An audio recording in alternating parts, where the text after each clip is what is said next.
heartbeat inside. When you're drunk, when you're drunk, when you're drunk, when you're drunk, when you're drunk. Do you believe in magic?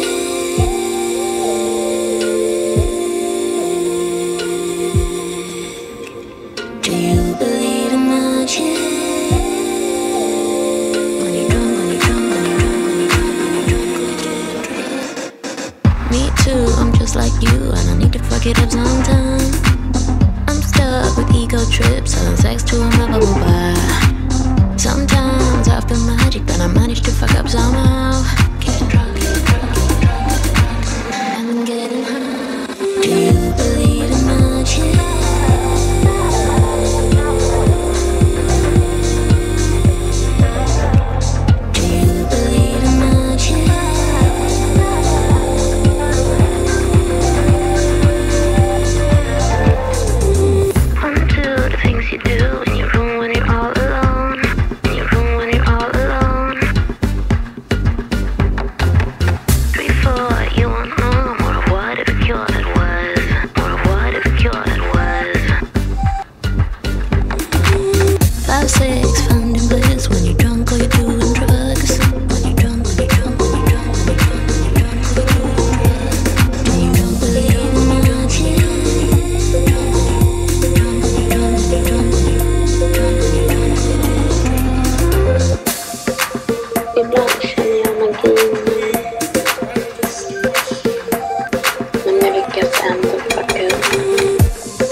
background music. Hit the enter the studio. Got it. All right.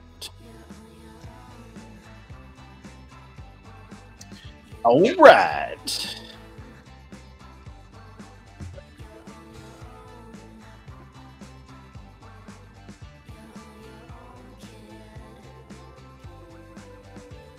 Yikes.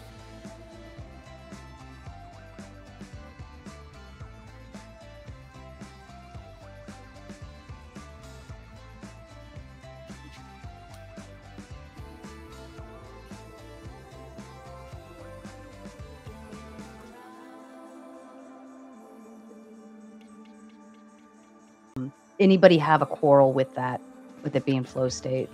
I No, think that's flow cool. state will be fine. Okay. I think I'll be fine though. Okay, I think I know Grid, you're familiar with this territory, but for the other three, my biggest pet peeve would be interruptions. That's the big no-no here. I think I'm guessing you guys have watched enough shows to know that that's where I will get angry and irritated and whatever. I don't care if they're filibustering. I will call out for them to land the plane.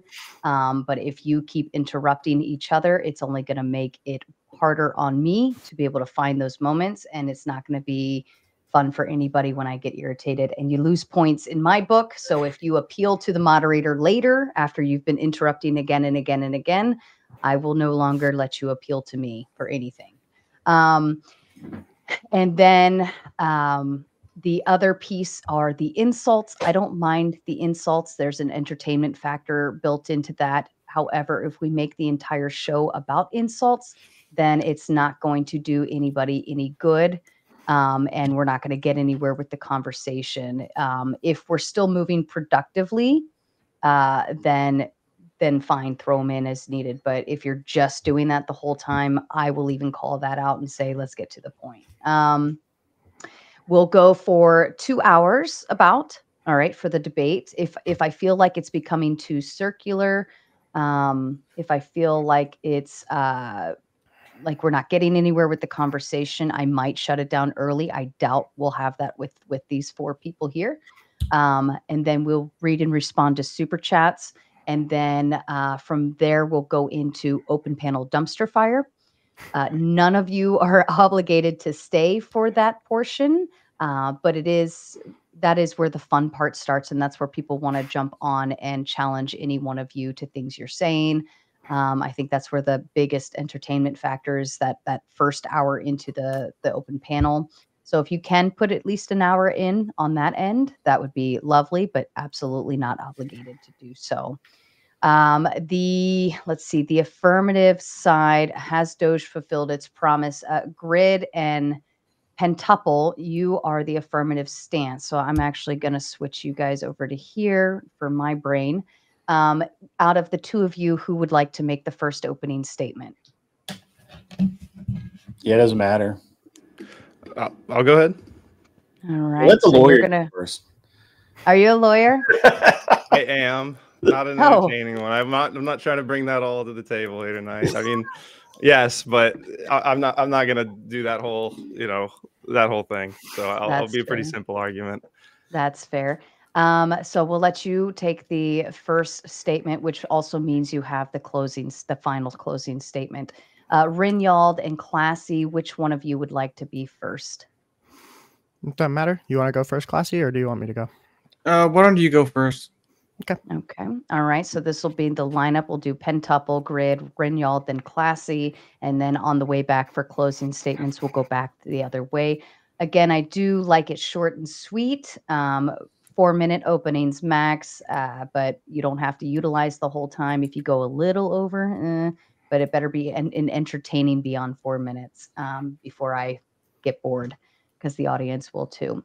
Is everybody connected or dual streaming, however they choose to be connected?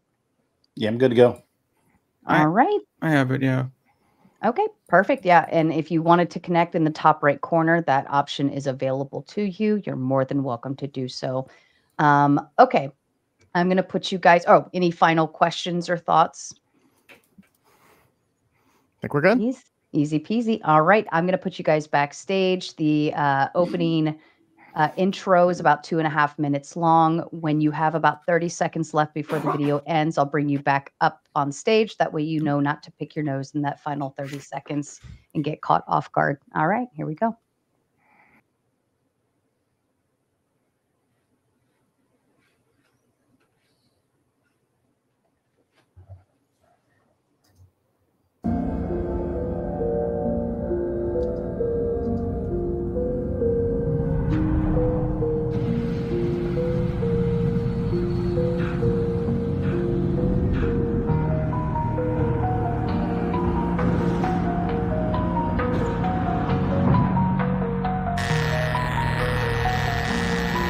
Captain's log, June 2nd, 2836.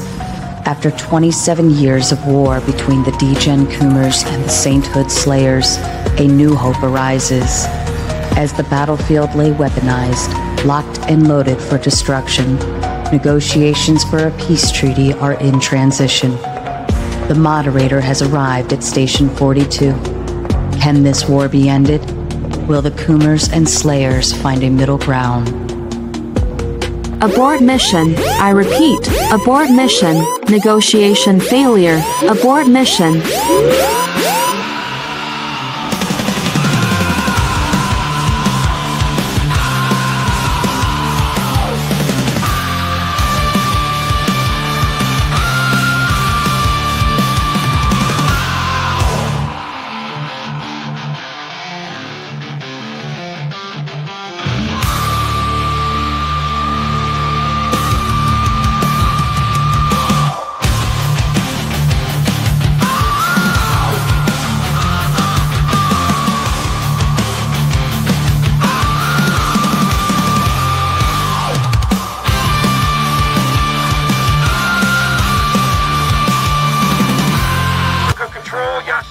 Heavy bogey, 6 plus, low orbit, over grid 15-2.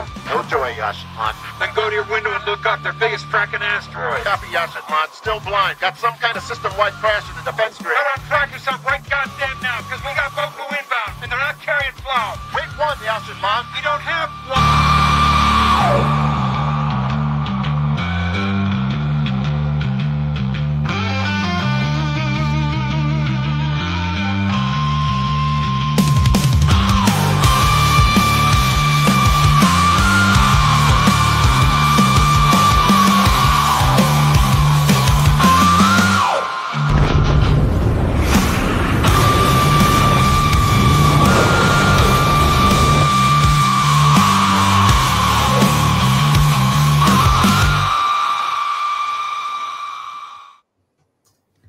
And good evening, ladies and gentlemen. Welcome back to the Raging Tomato. I am Sarah, bringing to you live another Moderator Monday. I have these fine gentlemen, Pentuple, a Grid 1 Motorsports, the Unreasonable Man, Classy Neurotic, and Red Yalt from Red Yalt's Notebook, all going to debate the question of, has DOGE fulfilled its promise? I'm going to leave it up to you, Pentuple, to kick off with your opening statement, please. All right. Well, thank you for having me. And that intro was one of the coolest things I've seen in this creating space for a while. So kudos to you. That was awesome. Thank you. So I answer yes. I think DOGE has fulfilled its promise, is fulfilling its promise, however you want to phrase it. I think they're doing what we desired for them to do. I break this down into sort of 3 target goals for DOGE. One is to uncover. Nope, you muted yourself. Left off at 3 something. There you go. Nope, it's still not coming through. Sorry about that. That's okay. We got you. So for me, it breaks down into 3 main goals for DOGE. One is to uncover waste, fraud, and abuse. The second is to modernize our computer systems in the government. And the third is to improve the auditability of our government payment systems. I think regarding waste, fraud, and abuse, a lot of fraud by definition is going to look good on paper and be hard to find and uncover. And I think a lot of the fraud in the past will ultimately have been gotten away with. I don't know that we're going to be able to uncover all of it.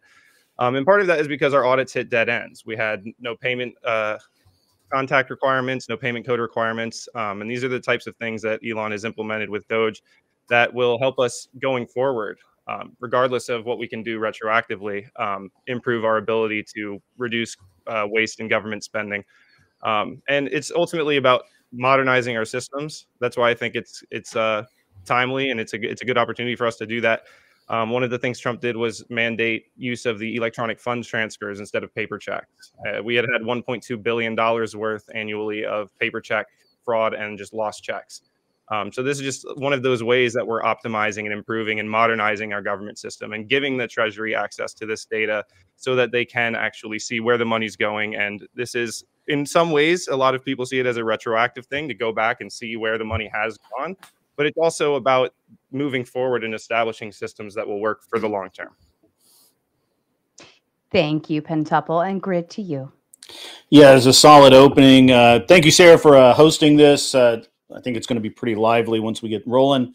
I do agree that DOGE has lived up to its promise, and let's make sure that we understand that DOGE's scope was very simple: to identify the waste, slash the fraud, dismantle the inefficiency, and modernize operations without growing government, right, or increasing spending. Both of those things are a burden to the American taxpayer, and nobody wants that. Its responsibility was not to make bureaucrats comfortable. It was not to make government work for the people, or pardon me, it was to make the government work for the people again and not vice versa. It had clear limitations in which it had executive authority only, no new taxes, no bloated programs, no blank checks. There was strict oversight and limited engagement. Even Elon Musk's service was capped at 130 days. And by choice, and in that lane, you can't deny that DOGE delivered on all of that. We'll get into the specifics, I'm sure. I'm positive that the rhetoric that our opposition is going to put out is going to be familiar, and we're prepared for it. So let's get into it. Thank you so much. Classy Neurotic to you. Hey, it's Classy right here. So the idea of having a government that is efficient but also free of corruption, fraud, and waste is an objective that both the left and the right can agree on. However, I believe that the Department of Government Efficiency, DOGE, has not fulfilled that goal in that regard. Trump said back in November 2024 that the purpose of DOGE is to drive out the massive waste and fraud which exists in our annual $6.5 trillion of government spending. Musk originally said he was going to cut $2 trillion, then he said he was going to cut $1 trillion. Now 150 billion, which is less than 10% of what he originally said. It seems that the goalpost has shifted dramatically, and DOGE not only falls short of their original goals, but has created more problems than ever. DOGE has disrupted normal government functions and laid off of hundreds of employees in various agencies like the VA, Department of Education, and briefly our nuclear arms program, just to skin off $1 of our massive budget. Elon Musk and his team of unqualified teenagers have access to personal data of millions of Americans. Everything from tax information to your mother's maiden name can be in the fingertip of the one who calls himself Big Balls. We're supposed to believe that DOGE's website accurately tracks waste and sought out by Musk. However, time and time again, DOGE has misrepresented their savings. So, in fact, one of the savings was a $1.9 billion for the Treasury, which was actually done under Biden. The so-called social deception program of routers that they also claim to rise a secret government project to control the press. It's actually just a cybersecurity program that started under Trump's first term and ended under Biden. These examples are the many misrepresented savings to come out of DOGE. How are we supposed to create a transparent government when the agency meant to improve that is not even transparent? And now they're talking about consolidating our federal data under one system to be more efficient. It is true that the federal government operates in disconnected departments of the federal government, but that's for a reason. We have the 1974 Piracy Act and other federal laws that prioritize privacy over efficiency. Remind you, Trump said to drive this kind of drastic change, the Department of Government Efficiency will provide advice and guidance from outside the government, will partner with the White House and office management budget to drive out large-scale structural reform and create an entrepreneurial approach to government never seen before. Nowhere does it imply that the world's richest man will have unfettered access to our personal data, let alone the ability to shut down government agencies. In a recent poll, 2/3 of Americans have concerns that Elon Musk's access to our personal data. In conclusion, fraud is defined as wrongful criminal deception intended to result in financial personal gain. Well, Musk lied about his savings, and he used his special government employee powers while his companies like Tesla, SpaceX, and Starlink happened to be contracted by the federal government. The only fraud uncovered by Elon Musk is his own. Thank you. Thank you, Classy. Renyal, to you. Yeah. So I think the question of if DOGE is fulfilling its promise is pretty easy to answer because Musk pledged to cut $2 trillion in federal spending, and he is nowhere near this. Even the total that he walked back to, he's not even close to in verifiable grants. I think the lack of transparency around DOGE has been kind of shocking by the fact that we didn't know who headed DOGE until February 26th. There's a lot of concerns that I hope that we can get into. Perfect. Thank you. Gentlemen, the floor is open. Yeah, so I think you both commented on the $2 trillion or $3 trillion savings thing. So it's an interesting thing that you guys tend to want to, on the folks on the left, I'm using you guys specifically because you said it. It's interesting because if extrapolated out, it's not like he saved you $3 trillion in cash, right? But they did save was like $200 billion or something like that in cash, which that's not insignificant. However, what they did do is if the programs that they cut hadn't been ended, they would have gone. It would have reached $3 trillion. So there is $3 trillion saved. Think of it this way: if you go out and you purchase a shitty car, a piece of shit, but you spend $60,000 on it, you get it home, and it's a pile of crap. And you go to the Consumer Protection Agency or you go to your bank and say, "Hey, this thing's a piece of crap. I want to unwind this deal." And that is exactly what Elon has done and his team at DOGE. I mean, not Elon personally, Elon's team at DOGE. That's exactly what he's done. Is he's unwound those bad deals that we made.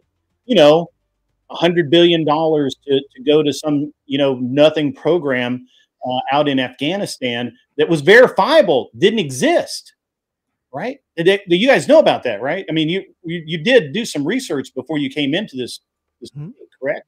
Because if you don't know about these things, well, I'll be happy to educate you.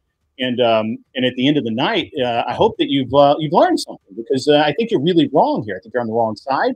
And I think good young men that just need to see things from a different point of view.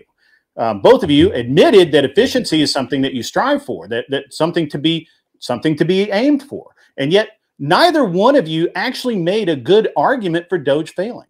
And if you could, I'd like you to walk me through how, if the programs that Elon has done and the cuts that he's made, by the way, it wasn't a few thousand employees, a few hundred employees, it was 260,000 dead weight government officials, jobs were eliminated. Yeah, sure. So I mean, like in verifiable grants, I mean the number that we have is around $1,000 a year. Oh, hold on. Let him respond. 260,000 employees eliminated is a lot of money saved. That goes in, and that's not government money. That's my money. That's Pentuple's money. That's Sarah's money, and that's your money. I'm sorry. I got on my horse. I'm sorry. Yeah, I mean, so like in verifiable grants, we have about 12 billion proven. The like 160 billion, I don't think has been backed up by almost anybody. When it comes to like the trillions being saved in the long run, if that was the way that DOGE was looking at it, then they probably wouldn't have walked back the number as many times as they did. They would be actually standing by the 2 trillion number, but even Elon Musk and all of the goons are not standing by that number. I agree that we should be rooting out fraud, waste, and abuse. That's why I like the Office of the Inspector General. But Donald Trump ended up firing a bunch of the Inspector Generals that found about, 90 billion in 2023 through audits and through lawsuits of fraudsters.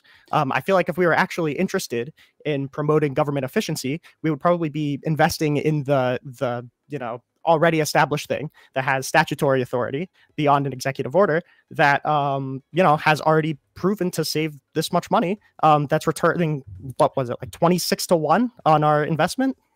That's an interesting point. I like where your head's at, but you're a little off, and here's why.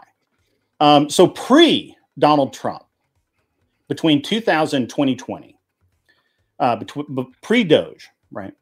The U.S. Inspector General investigated USAID multiple times for fraud and abuse. And they found billions of dollars wasted on mismanaged projects, and nothing ever happened. There was nobody fired. There was no projects ended. Nothing happened. And just a couple of examples. In 2016, an audit found that 210 million meant for Afghan health clinics was unaccounted for. That means they didn't know where it went. It didn't go to Afghanistan. It just disappeared from the government pocket. It would literally, you have people at USAID, for example, picking the government's pocket.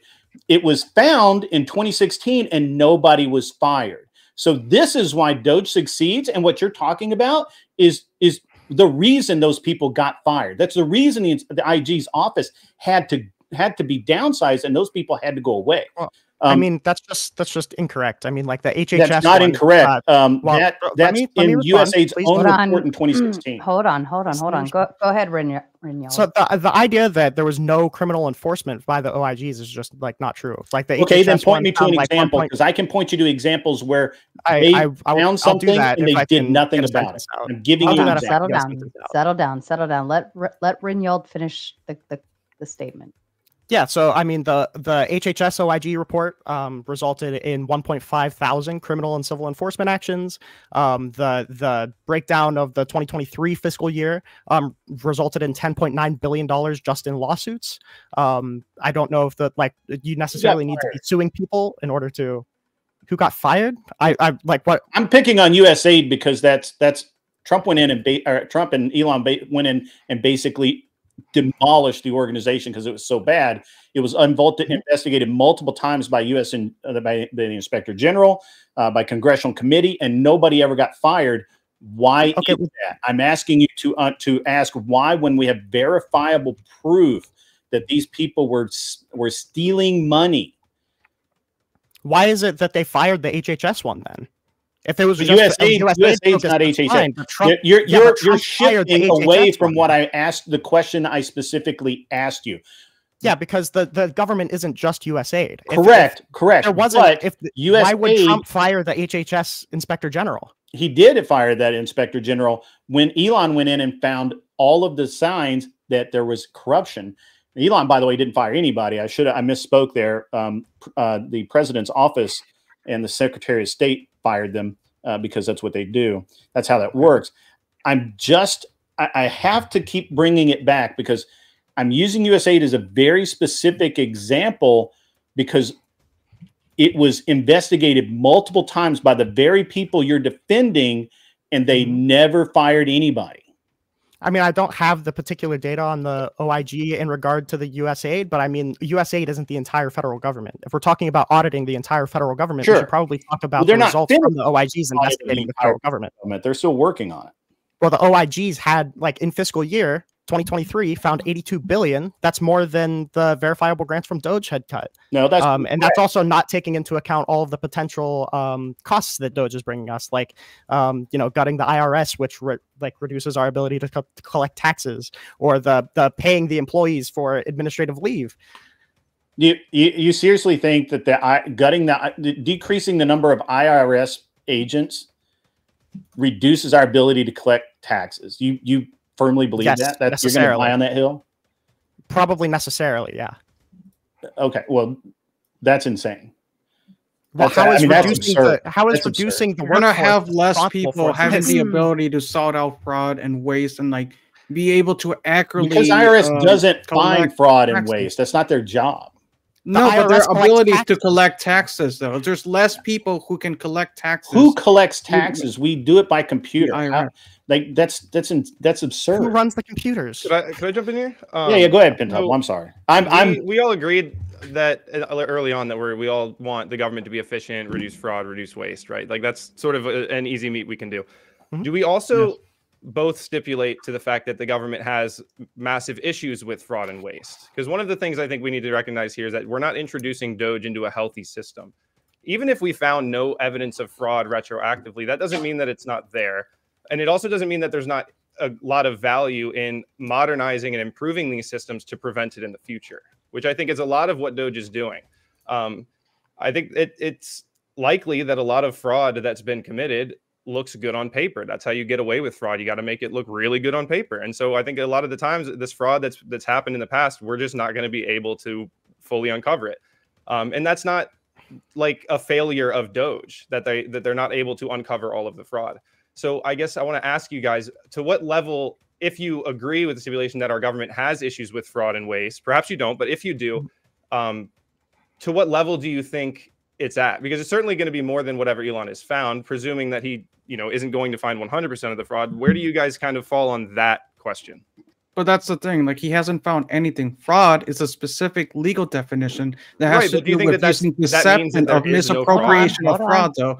The problem is that DOGE doesn't have the capacity to look for fraud, because that is something that has to be done through the courts. When Vivek Ramaswamy was originally supposed to be part of DOGE, he actually wanted to use the courts to seek out fraud. So, like, at this current time, they don't even have the ability to seek out fraud, because that would have to be decided by the courts. There hasn't been any indictments, and there hasn't been any convictions, and the result of DOGE. But that doesn't mean that, like, if somebody commits murder just because they haven't been charged, it doesn't mean you can't answer the question, do we think this person committed murder? So I'm asking you, do you think that the government has engaged in massive waste or fraud or just in general spending abuse? And how big do you think that scale is? Because maybe that's where our disconnect is. Sure. But it's going to be like necessarily hard to quantify how much fraud there is in the federal government by nature of it being fraud. But I mean, if we have a person in this hypothetical that's responsible for finding murders, and a murder took place and he didn't find it, then that probably means that the person who's responsible for finding the murders isn't fulfilling the promise of finding murders.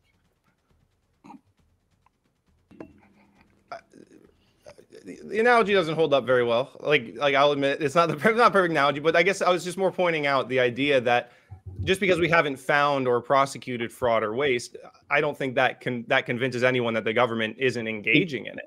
But to our point before, though, they have found fraud with the systems we already have, the Office of Inspector Generals. We have had convictions and civil actions lawsuits already conducted by the Inspector General. It's not all of it, but it's not nothing. But for DOGE, it's zero. Yeah, and it's more effective than DOGE finding it. It does. That's where our disconnect is. There's no legal issue with waste and fraud.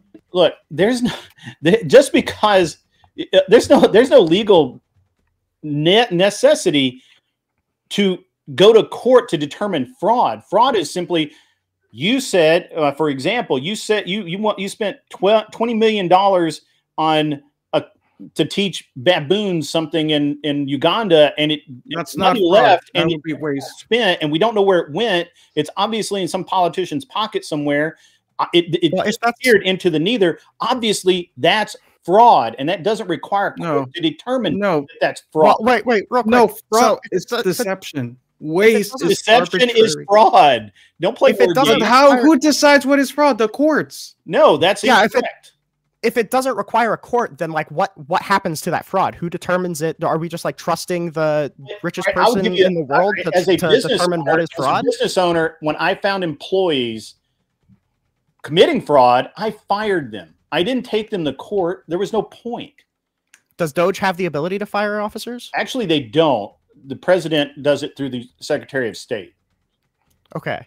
So if we agree that DOGE isn't firing the people committing the fraud, what is it doing to fix the fraud? Well, that's where I would get and argue that what we're talking about is updating these payment systems, updating the computers and the networking between our federal branches and with the Treasury, and establishing things like payment, like point of contacts for every payment going out, payment codes for everything going out. It just gives us more oversight over our spending. So even if we didn't find a single dime of waste, fraud, and abuse, DOGE is fulfilling a purpose in modernizing and improving our government payment systems. That's what we're arguing. Is it concerning to you that DOGE is then claiming that they're finding all of this fraud, waste, and abuse, but none of that is even fact checkable because they're like leaving out details purposefully so nobody can fact check the grants that they're claiming? If it's not fact checkable, then you don't have evidence it's not true or not accurate numbers? Well, I mean, it's not. They're not making these numbers up. These numbers are already in the books. They're not going. They have made up numbers. No, but they have made up numbers before, like the 8 billion. They're supposedly, they say from ICE was actually like 8 million, of which only 2.5 million was already spent. Which, I mean, you can claim as a clerical error, and it may have been. Like, we don't necessarily need to say that DOGE is lying about what they're canceling. But it also doesn't mean that it's an accurate representation of what it's canceling. And it also doesn't mean that any of it's verifiable. What I hear from you guys is They only saved us $150 billion in cash today, 18. possibly $3 trillion over the next 10 years or whatever. No, but I'm you just haven't really there's no mad number that to they saved us that money. I'm really mad that they found that fraud, waste, abuse. That's you're shadow boxing. That's not what we're claiming at all. We're saying that this that I didn't know I had. Hold on. All right, go ahead, Brynjald.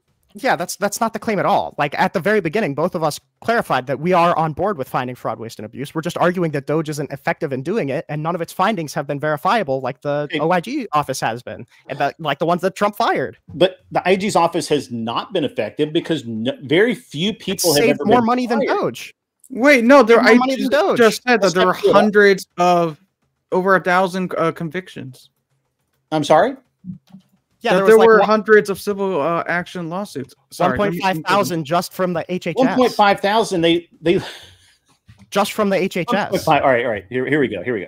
This is how effective the IG was, right? So they literally. Hold on, I gotta find. My notes are really messed up. I'm sorry, guys. I'm not a very good note taker. I am not a professional note taker at all. And that's okay. But I'm just saying, from my source, I have 3,675 criminal prosecutions, 1,015 civil actions from last year from the inspector generals. I mean, that's a lot. Okay, how much were they the head of the offices that were actually doing the most damage? I get all right. All right. Let me back up. I'm just going to do something. Because I'm not going to look through all my shit right here. Let me ask you something.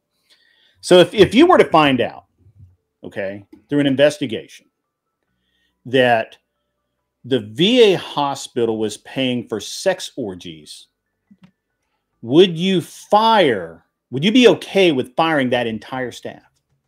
Well, I would like there to be an investigation first. I mean, I want to know which staff was actually involved in it and which staff is a victim of it, though. Okay. I don't want to fire someone that was actually a victim. I want to know who is entitled to a certain payment, who is liable. I would also probably add that the person that I would trust to investigate that wouldn't just be like the richest person on earth that financed my campaign, or somebody with like special interests as a result. On, man. That's like billionaires. But great. Hold on. To your point, though, wouldn't you want to make sure that the victims are compensated? Hold on. No, back up. I'm not going to let that one slide. Let me get this straight. So billionaires, rich people can't work for the government. Is that what you're saying? No, I'm saying the richest person in the world probably isn't with special interest in the way that. No, I'm saying it makes sense why Elon's involved here. To be fair, I'm saying that the richest person in the world with special interest of how grants are calculated probably isn't the best person with like no background in auditing government or government at all. I think probably isn't the most responsible person to go in and cut things with a sledgehammer. So when I hire people, so like when I take a contract to weld shit together, do you think I'm out there welding it? Probably not. Do you think I hire the best fucking welder I can find to weld it? Potentially. Okay, then that's what then now you've answered why they get Elon, right? Why? Because he's the richest person on the earth. I'll answer this. Actually, I think I can answer why we choose Elon here. Elon is most well known and very well known for developing XAI. He has Twitter. He has a very strong expertise in computer systems and computer networks. He is a data guy. He is very good with numbers. These are the types of things that make these are the types of things that our government payment systems are needing: is updated computer systems, a better network. I think it makes sense that, given his skill set, that he comes in for that role. That's why I think that the data that he collects through DOGE, we're kind of personifying DOGE as Elon, when reality it's just he's figuring out how to collect the data and providing it to these heads of departments who make the obvious decisions that you would make with this data. And then he's gone. It's all about as soon as he sets that system up, he's out. Hold on, let him finish.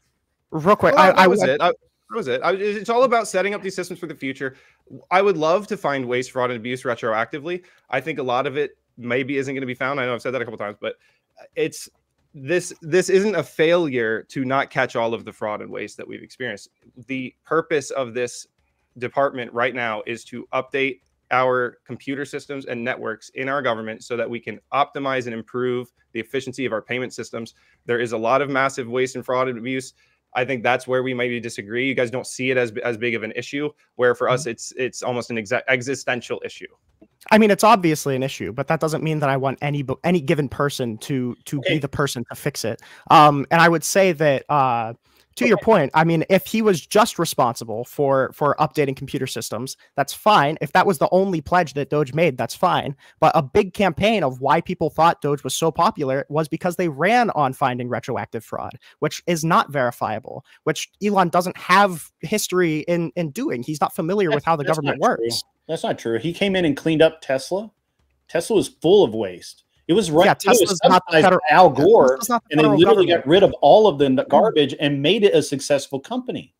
Tesla just doesn't work the same way as a. Let me ask you something. Let me ask you something. Would you say that the goal of a business is to make profit, right?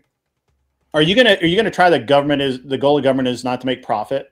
Are you gonna go there? That is kind of what I'm trying to say. I actually do believe that a government should have a surplus of money. My government in Tennessee, my local government runs at about a $600,000 a year budget surplus. And that money is used for various projects that crop up throughout the year. As a matter of fact, Tennessee is so good at not having fraud, waste, and abuse that we refused Department of Education funds this year. Our government did. Our governor did. And he came under fire for it. And eventually, I believe that he was forced to take it, but they had to remove the strings that were attached to that money from the DOE. So, just looking at my local example, yeah, I think that I do think that the government ought to operate at a surplus and not a deficit budget. And this is what we're actually talking about. And that would be the equivalent to a business generating profit, right? That's a surplus. So that's a long-winded way of saying, yeah, absolutely. I'll take a softer stance on that for you guys to respond to. I'm not I've heard this before where people say, the government's not a business, it's not operating for profit. And I agree with that, but that doesn't mean that our government can ignore sustainability. You know what I mean? It needs to be self-sufficient. It doesn't need to necessarily run a profit. Like, not every department has to run a profit. I get that. But when you have departments and departments after departments that are losing money and it's eating at the budget and we can't sustain that, sustainability, I mean, by definition, is required for any system. So, it's not about making a profit. I would just say it's about that sustainability. Yeah, I agree. And I'm sure that I can't imagine that Classy would disagree with that either. But I mean, we have a tested method of finding, auditing the government, finding fraud, finding waste, and prosecuting it. And it was the Office of the Inspector General. Trump ended up firing a bunch of those inspector generals and replaced it with DOGE, who keeps claiming exorbitant amounts of fraud that aren't verifiable at all. So is that system good enough if we can't find any of this fraud? I think I would argue that there is definitely fraud that people are getting away with. Mm-hmm. And so this is kind of like saying, oh, we have a tested process for this.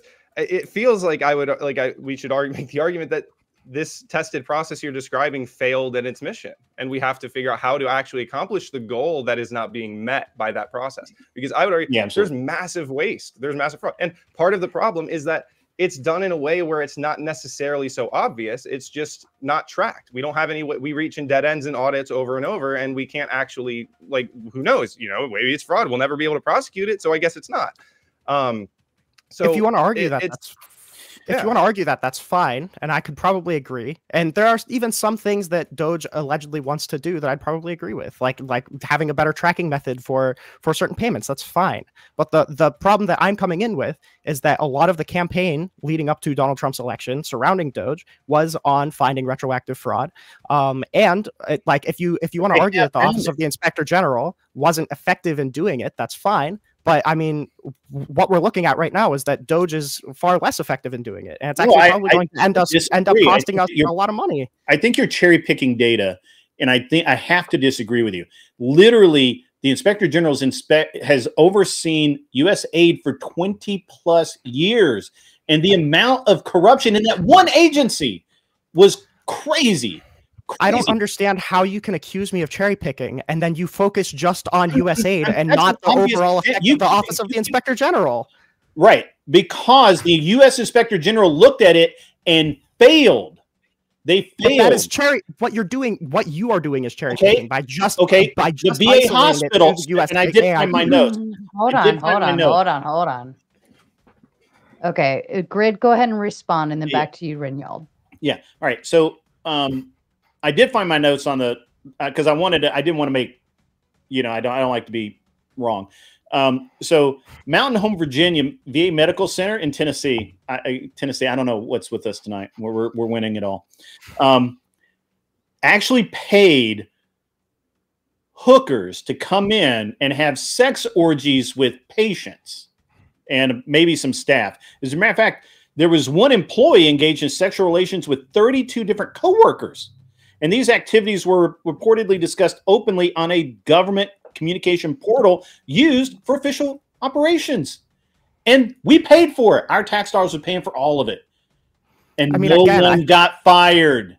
I think it's ironic that you say that I'm cherry picking when you're picking this one thing that happened in Tennessee to do away with the result of an audit over the entire fiscal year. Hold on. So you're using that real quick. Hold on, because Rinyald needs the opportunity to respond, please. Yeah, we're using this one thing that happened in Tennessee to disregard the findings of the Office of the Inspector General over the entire fiscal year of 2023. That is the definition of cherry picking. And then on top of that, if you're saying, okay, well, there's a problem because these people didn't get fired after that happened, you already conceded that DOGE has no firing authority. So, I mean, DOGE isn't going to be able to do anything about that anyway. They make the recommendations to have them fired. But I'm not cherry picking this one instance. There's many instances. I just happen to like this one because it's kind of bombastic and hilarious that we actually paid, our tax dollars were paid for orgies. It was crazy. But I mean, this is the definition of cherry picking, though. Sure. Well, it's just evidence of the problem that I'm just somehow we have to keep catching it retroactively. Why do we have to keep catching it retroactively? There's a whole list. Do you want me to go? I mean, I can take all night and go down the whole list of pottery making programs in Afghanistan that never existed. 20 million for a hospital in Afghanistan never existed. Not one person hired. Multiple examples of ghost employees getting paid. I mean, wait, let me ask you something. For the Afghanistan example, is this for like the previous Afghanistan government or the current Taliban government? Because I imagine if there was a grant that was issued.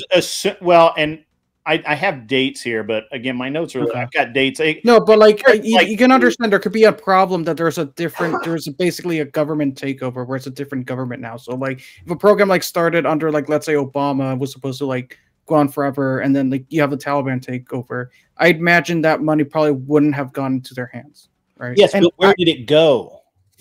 I would point out too. I mean, obviously, this is something that. Hold on, let him respond. Go ahead, Ray.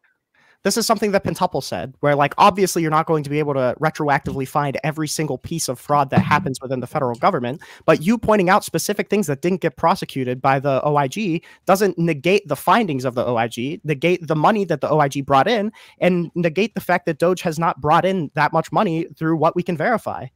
Yet. I think to be fair to Grid, it does show that somehow that money was spent and we have to catch it retroactively. We need a system where it's not possible to find this type of mistake. We shouldn't be able, government money should not be able to be mistakenly spent like this, right? I mean, it's kind of indicative of a failing system. That's Grid's point, right? You guys are using examples set over 10, 12, 20-year time period. We're talking about 100 days, and this is what's been uncovered. Think about next year. Think about 2 years from now. Well, actually, no, you can't because it'll end July 4th, 2026.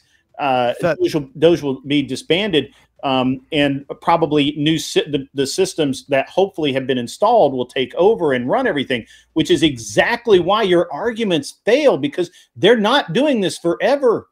They set up a system, and you're arguing about, well, you're cherry picking. These things are what they've uncovered in less than 100 days. You're talking about something I spent 10 years and failed at doing. No, to be clear, the 90 billion number that I'm citing is over one fiscal year. It's over the span of 2023. Okay. But So the verifiable number from like grants that we can verify that DOGE canceled and certain other things, I think is around 12 billion. I know that in the Twitter post that Pentuple posted, it was around 17 billion. So even if we want to go with the 17 billion, I have a note that it's 150 billion verifiable. Yeah, but that's not verifiable. Not verifiable. No, it's not verifiable. Because most of those aren't even itemized. Like we can't even like see if like these grants are actually what it says. Like, but I mean, isn't that kind of the problem I'm identifying? That we don't have the data that we need to really like stop this stuff before it happens, and then we retroactively finding it is just proof that the system allows for these errors to be made. And yeah, so but now it's like no one's going to argue. We don't have evidence of finding it, but what happens when it's impossible to get evidence of it? Which is kind of the issue where you run into these dead ends on the audits. Sure, and I think you are accurately describing a problem, but the problem is that I disagree that DOGE is accurately addressing that problem. Wait, what? I think he's accurately pointing out a problem. Yeah, sure. I think he's accurate in pointing out that there is a problem with fraud, waste, and abuse in the government. But I disagree that DOGE is an effective way of pointing it out, let alone more effective than what we're already doing. Is you don't like Elon Musk. No, the whole argument is if DOGE is fulfilling its promise, and I'm here to argue that it's not. I'm not here to argue about fraud or waste and if it's good in the government. I came here to argue about DOGE, so I'm arguing about that is DOGE. the promise that it made. They're going to. So the promise, down. They're going, especially this one about retroactive fraud and waste and abuse. I think anyone who supports DOGE would say that they're passionate and would love to go after all of the retroactive fraud, waste, and abuse that we can find. But I think that also realistically, when you actually sit down and try to approach these problems, there's just obstacles to doing that. And those obstacles are the reasons that it can happen in the first place, right? So as much as I would love to, deliver on what Elon said about trying to reduce all this retroactive, catch all this stuff retroactively, DOGE will deliver, in my mind, not based on how much that they can identify as waste, fraud, and abuse, but by implementing these systems in the government, specifically computer systems and computer networks, that will help us prevent these things from happening. That's potentially true, and in order for that to bear out, we would just have to see how it bears out over time. But I would say if an organization says that we're going to cut $2 trillion in fraud, waste, and abuse, we're going to fire all of these, ineffective people within the federal government, and we're going to add this thing. Right? Sure, but if it's only fulfilling potentially one of the three aspects, I would say that that's still not fulfilling the promise. If you promise to find $2 trillion in fraud, if you promise to find $2 trillion in fraud, and you mean one of them, I would say okay, if we have to either uncover waste, fraud, and abuse retroactive, or modernize our systems and improve the auditability of those systems, that is the more important thing. There is just the question how much money could possibly be uncovered. I think that the amount of spending that our government does, just at the scale it does. I mean, what our yearly spend for the government is $6-7 trillion. It's just, I think the waste, fraud, and abuse, just because we haven't found it and proven it in a court, I don't think that means that most people are convinced that our government's all on the up and up financially.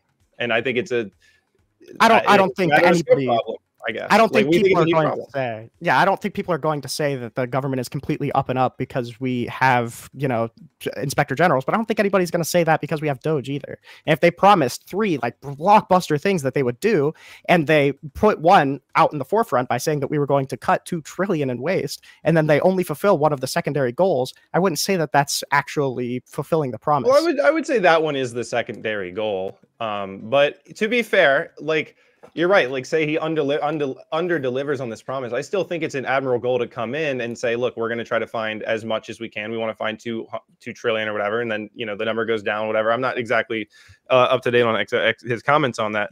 But, I would want them going in saying hey, we're going to find all of it. We're going to do as much as we can. And then as they, go through that process and understand exactly what's more realistic, the numbers start coming in. I mean, it's certainly not zero. I've seen government programs that have been cut and canceled, these things in Zimbabwe and these memes that are be putting out. Are none of them legitimate? I mean, 16-17 million, it's easy to brush it off as a small number, but this is a lot of money. But if we're isolating, and that all adds up. If we're isolating to the topic, and Elon comes in and he initially promises $2 trillion, walks it back to $1 trillion, and then walks it back to 160 billion, and then ends up saving a verifiable amount of around 17 billion. I don't think in any world we would say that that's actually like meaningfully fulfilling your promise, even if your aims were potentially noble. But if DOGE had been sold to me as, hey, we're not coming in to uncover any retroactive waste, fraud, and abuse. We are solely coming in to modernize the systems and improve them for the future to prevent waste, fraud, and abuse. I would be equally passionate about that Department of Government efficiency. I am maybe, but that's not how it very was sold. excited about the potential of attacking retroactive fraud. Like, certainly, I think anyone would agree that if there is retroactive fraud that we can catch, we would want to catch it. So I love that there's people looking into it. I like that the idea that the people in charge of our government spending are maybe a little bit more hesitant about sending out money without payment codes, and we have to have a point of contact. I imagine there's some people say, no, don't put my fucking name on that payment. These are things that are the ultimate promise of DOGE. If we don't find any of the retroactive fraud, which I wouldn't say we found none. I don't know whether I'm not gonna. We won't put a number on it because we can stipulate that it's unverified. Mm-hmm. We have to improve and modernize our systems. They are stuck in the past. I mean, the Social Security thing Elon was talking about, this is sort of a tangent example, but our Social Security retirement or our federal government employee retirement process was still being done by paper down in a mine, right? Like, these are the types of systems where it's like, look, we need these departments to update their computer systems, and we want all of this done in a way that our government systems can communicate with each other, that we can have an effective network, especially for the Treasury, to monitor these payments that are going out to all of these departments. That's why we're mandating electronic fund transfers instead of allowing them all to use paper checks and adopt this old paper system. This is the type of thing that delivers on that promise, and they are doing it. I mean, if you want to just isolate it to that, that's fine. And if that was just the goal, again, I would theoretically appreciate that. But the problem is that's just not how DOGE was sold. That's not how DOGE was sold by Elon. I don't think that's how DOGE was sold by Trump. And even if that was the goal, I don't even know if they just came out and said oh yeah, DOGE is going to come in and they're going to modernize some of our computer systems. I don't even know if me and Classy would even be here right now. I don't think that we would even argue against that. I think the problem is that, and we're kind of also disregarding some of the more practical implication problems that I have with DOGE, because there's been, the whistleblower testimony and yada, yada, yada, stuff like that. But the problem that I'm trying to hit at right now is that what DOGE was promised to be by people like Elon Musk, by people like Donald Trump, it just doesn't seem like it's bearing out to be that, which I don't think is meaningfully fulfilling the promise that was given to the American people on the campaign trail. Yeah, I mean, I can read you the statement from President Trump from November of 2024. I already said in my opening statement, but it was specifically about this waste fraud. It was about our budget. It didn't mention anything about our digital systems or updating our computers, which, yeah, I would agree is something we should do. But again, the problem of the debate, did DOGE fulfill its promise? And I don't think it did. If it did something else that was good, fine, but that wasn't its original intention, is what we're trying to say here. Or what it was sold as overall.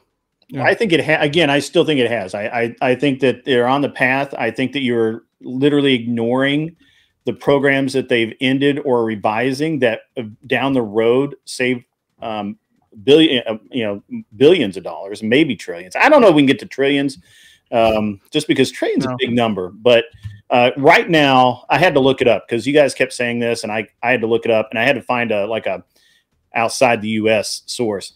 I don't normally look up information during a debate, but you guys kept saying this.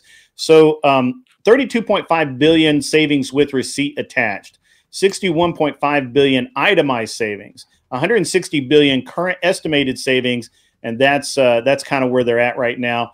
And then they have the 1 trillion revised pledge, and that is still gaining every day because where are you getting that from? Haven't stopped. Now, obviously, Elon's out, and I think in 3 or 4 weeks, his 130-day commitment is up. So then DOGE will be doing its own thing without him. And then it ends on July 4th, 2026. So we can actually see at that point whether they've met or failed that goal. But saying 100 days in, well, they failed to meet it, this goal is absurd. But we can track that they are trying to meet it. They are working that way. It's not like they just walked in with a red pen and just started marking stuff off a list. they have to go. And I know that Democrats would love for that to be the case, so they could really, really fry Elon's testicles over the fire. But the reality is they are going in and analyzing this stuff and seeing what makes sense, what is fraud, waste, or abuse, and what can be revised. I mean, they've already looked at the computer systems that some of the agencies were using are from the fucking 70s, dude. Like, can you even imagine the pain in the ass integration has to be when you're dealing with 1970s technology? I'm assuming they're not computer systems. I'm assuming when they say computers, what they mean is communications and it's some kind of phone system or something. But I don't know because I don't work for the government. Well, we actually already knew about this like for a long time. It's a problem that's been going on for a while now. It's very difficult to solve. I mean, do you think it's a problem that like they temporarily like laid off like 2 of nuclear arms workers for a weekend? Like, you don't think like that's worse because of the potential like hazard that could happen? I'm sorry, they just laid off a few people. Yeah, like 2 people for nuclear arms over a weekend. Pentuple, you're muted. Yeah, we can't hear you. He was... All right. I was sitting there thinking, I'm like, is he talking to us or his audience? I apologize. But I was saying, what are you worried about these people that were laid off for a week? Are we hiring the type of person our nuclear arms is going to like get upset and go share our nuclear secrets or something? Like, what's the concern that you were with there? That they could leak radiation, that we can destroy the world. If you think we have people working in our nuclear arms departments that would be like willing to leak information because they were let go? No, I'm saying that they weren't possibly working over the weekend because they were laid off. Like, there was no way to account if they actually showed up to office because they were laid off over that weekend. Well, that was part of them, right? It wasn't the entire staff. Is that correct? Yeah, but like if we're talking about nuclear arms, I would worry. They were rehired, right? They were rehired. I don't know only some. Exactly. Only some. Something to keep in mind too with the firings is that like it's hard to, first of all, great, I would need you to cite the like whatever numbers you were listing because that's like totally far off of what I was reading. I will. I'm going to throw it in the back chat because I don't know. Again, I don't normally do that. I think it's really bad form to do it because I'd rather argue the issues and argue the people than argue anything else. But I will. Where the fuck is it back? But like as it regards to like the trillion number that you're bringing up, or even like the hundreds of billions number, I mean, if that was even something that DOGE was looking at, why would they walk the number back? If they were on pace to claim $2 trillion, why would DOGE not claim $2 trillion? I don't think. Why would they walk it back to 1 trillion and then walk it back to 160 billion? Yeah. Okay. So DOGE didn't make the promise. Trump made the promise. DOGE did the analysis and said, "Hey, there's just not that much. We think there. I know we thought there was, but there just isn't." Well, no, like Musk literally explicitly said back from 2 trillion to 1 trillion, and they're claiming to be at 160 billion. They didn't say we're only going to get 160 billion. They're still saying we're at 1 trillion. We're getting there. We're at 160, which you guys dispute. But they walked it back from 2 trillion to 1 trillion, which I would argue is probably just because they looked at the data and saw what was more realistic, which is fine. But I would push back real quick and say it wasn't Trump that made that pledge, though. Like explicitly, Mr. Musk pledged to cut at least $2 trillion from the federal government budget. Well, that's even cooler because that's a guy who's not a member of the government yet, has no idea what he's talking about, and he's just speaking rhetorically. Like, I'm okay with that. Why are your panties so twisted? Because if he promised to do that, and if he promised to do that, and then he didn't do that, then DOGE is not fulfilling the promise. I mean, if I promise to do 100 push-ups, and I only did 1 push-up. Oh, look, I succeeded. I did the push-up. All talking. Go ahead, Grid. Oh, I'm really bad at organizing this. I'm sorry. I had the scope. I outlined it in my opening. The scope of DOGE was not to hit a specific number target. That's Elon speaking rhetorically for the press. DOGE was specifically tasked with the reforming of especially data systems in general, and I think specifically data systems because we still have systems that run on magnetic tape, dudes. I mean, that's insane. It was to find the waste, fraud, and abuse, right? Is the public messaging beforehand irrelevant then? Well, I think we're focusing on DOGE as the purpose is finding retroactive waste, fraud, and abuse, when if that was the case, it would need to be a permanent department, wouldn't it? This is a temporary department, which I think indicates that the purpose is for setting up these systems, like I said, which is what they are ultimately there to deliver on. I would love for them to also uncover as much waste, fraud, and abuse as they dive in and update these payment systems. They have access to the data and they should look at it and see what we can find. But ultimately, the question of whether DOGE is delivering on its promise, regardless of how it was sold in the future, if they succeed updating and improving these government systems, they will have delivered on that purpose. Well, whether you agree on the promise or not, they'll deliver. Isn't it how it's sold? Isn't it how it's sold? The whole point. Who is it supposed to be? The people that pay attention to politics? You had to vote on it. I mean, the people like us that are like really paying attention. You guys are acting like it was sold, like it was a bill that was voted on it in Congress. It wasn't. It was established by EO with the specific objectives of modernization of federal operations, streamlining technology and software to enhance efficiency, fiscal prudence, aiming to cut federal spending by up to $2 trillion, which may or may not ever happen. Who knows? We don't know yet. Bureaucratic reduction, dismantling redundant agencies and eliminating unnecessary programs, which they have done and will continue to do as they move forward. So that was the mission statement. I mean, if he's running an election on finding retroactive fraud, and the entire voter base agrees that that's probably the goal of what DOGE is, like I feel like if you ask a majority of MAGA voters, they would say that the point of DOGE is to find fraud in the federal government. Right here. Well, finding fraud is a multifaceted thing. This is like when we're talking about eliminating fraud, waste, and abuse. This is a retroactive thing. This is also something that, like, how does it happen? How do we find it retroactively? What's allowing it to happen that we're finding it retroactively? Both of those are equally important in solving that problem of eliminating waste, fraud, and abuse. You can't just solve it by only ever attacking retroactively. You have to go, set up the system to prevent it and get in front of it. But this idea that you fail because you don't catch it retroactively, that's if you only had to choose one, if they found every single dollar of retroactive waste and then ended in a year because it's a temporary body, it would have served no purpose. That would have failed its promise because they just found retroactive fraud and still allowed the payment systems to be faulty to a point that it allows that level of whatever they found. So the purpose really is more important than the promise. When we look forward, regardless of how this was sold, most people aren't really, as into politics as us. A lot of people aren't even paying attention. The purpose of what this does in eliminating waste, fraud, and abuse, if it's successful in doing that, and I would argue it is successful in working towards that goal, then the purpose is it is what it is, and the purpose of the system is there, and that's what it has succeeded. And it doesn't matter how it was sold or what rhetoric you caught on with during the election. It's going to be the purpose that matters at the end of the day.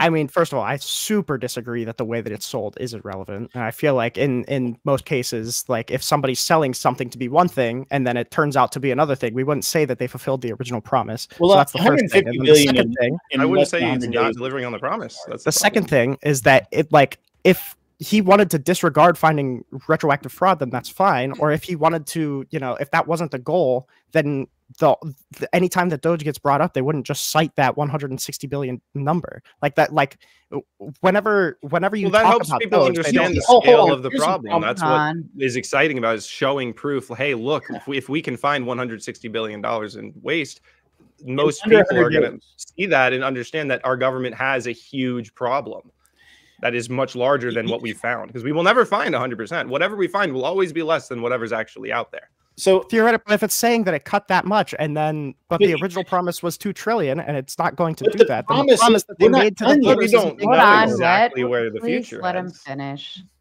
Please let him finish. Yeah, it's just as simple as if the way that it's sold is one thing, and then it turns out being another thing, then it didn't fulfill the promise of its original aims.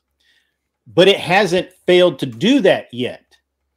But it's not done. It's not done until July 4th, 2026. If they haven't hit 2 million by that time, then okay, we'll say, we missed the goal. Sorry. They're not even remotely on track to hit 2 trillion. Like, not even close. How do we know? We've done 160 billion. Well, it's not a linear thing always. We don't know that it's going to be linear, right? Especially I think they can come out of nowhere overnight. Hang on. 1.9 trillion. I really can't hear any of you. Okay, if it's only a good point, I'll allow it. I have a good point here. Hasn't one of the complaints been that DOGE hasn't quite targeted military spending yet?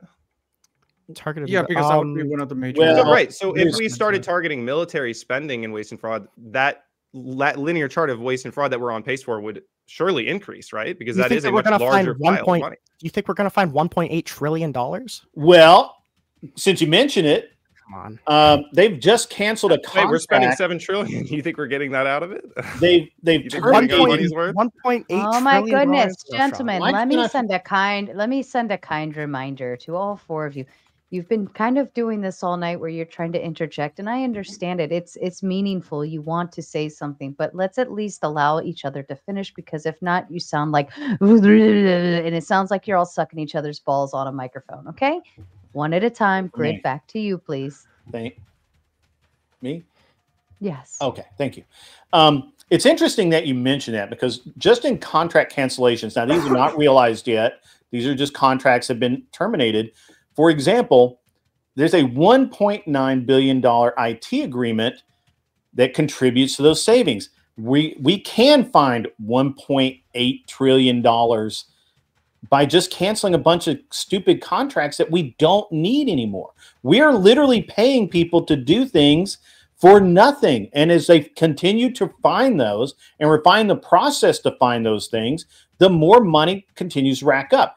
This is the absurdity of the idea that he was going to walk in on day one and cut $3 trillion from the budget. That's borderline insanity? But okay, but at any rate, what DOGE has accomplished, and let's see if we can agree on this, right? They've overhauled several agencies, right? Just right out of the gate. Now they're not done yet, but they have, right? They got rid of USAID, which was a horrible agency. The CFPD or CFPB, I'm sorry, I always fuck that up. They've restructured that one. They're getting rid of that, right? Because that was basically all fraud, right? Can we agree on that? They've already done. No, specifically it's an antitrust agency. I mean, it stops the merging of corporations, collaboration. Sorry, I'm messing up my words. Of these corporations, I'm not convinced. Like this was one of the things that JD Vance actually complimented Lena Khan, the previous head of the sorry, no, that was the Federal Trade Commission. I'm sorry, that was the wrong point. My point is though, no, the Consumer Financial Protection Bureau is specifically what protects us, the consumers, from credit card companies actually. So I don't see how you could say that's fraud. We have like 3 agencies to protect us from credit card companies. Why do we need 3 agencies to do that? What do you mean we have 3 agencies? That, right. That would be part of that. Well, what are the other 2 agencies? Well, the Security and Exchange Commission regulates banking and credit cards, right? Is that accurate? I would assume that probably not in order to protect the consumer. That would be my guess. It is literally a consumer protection agency. Potentially, I don't know.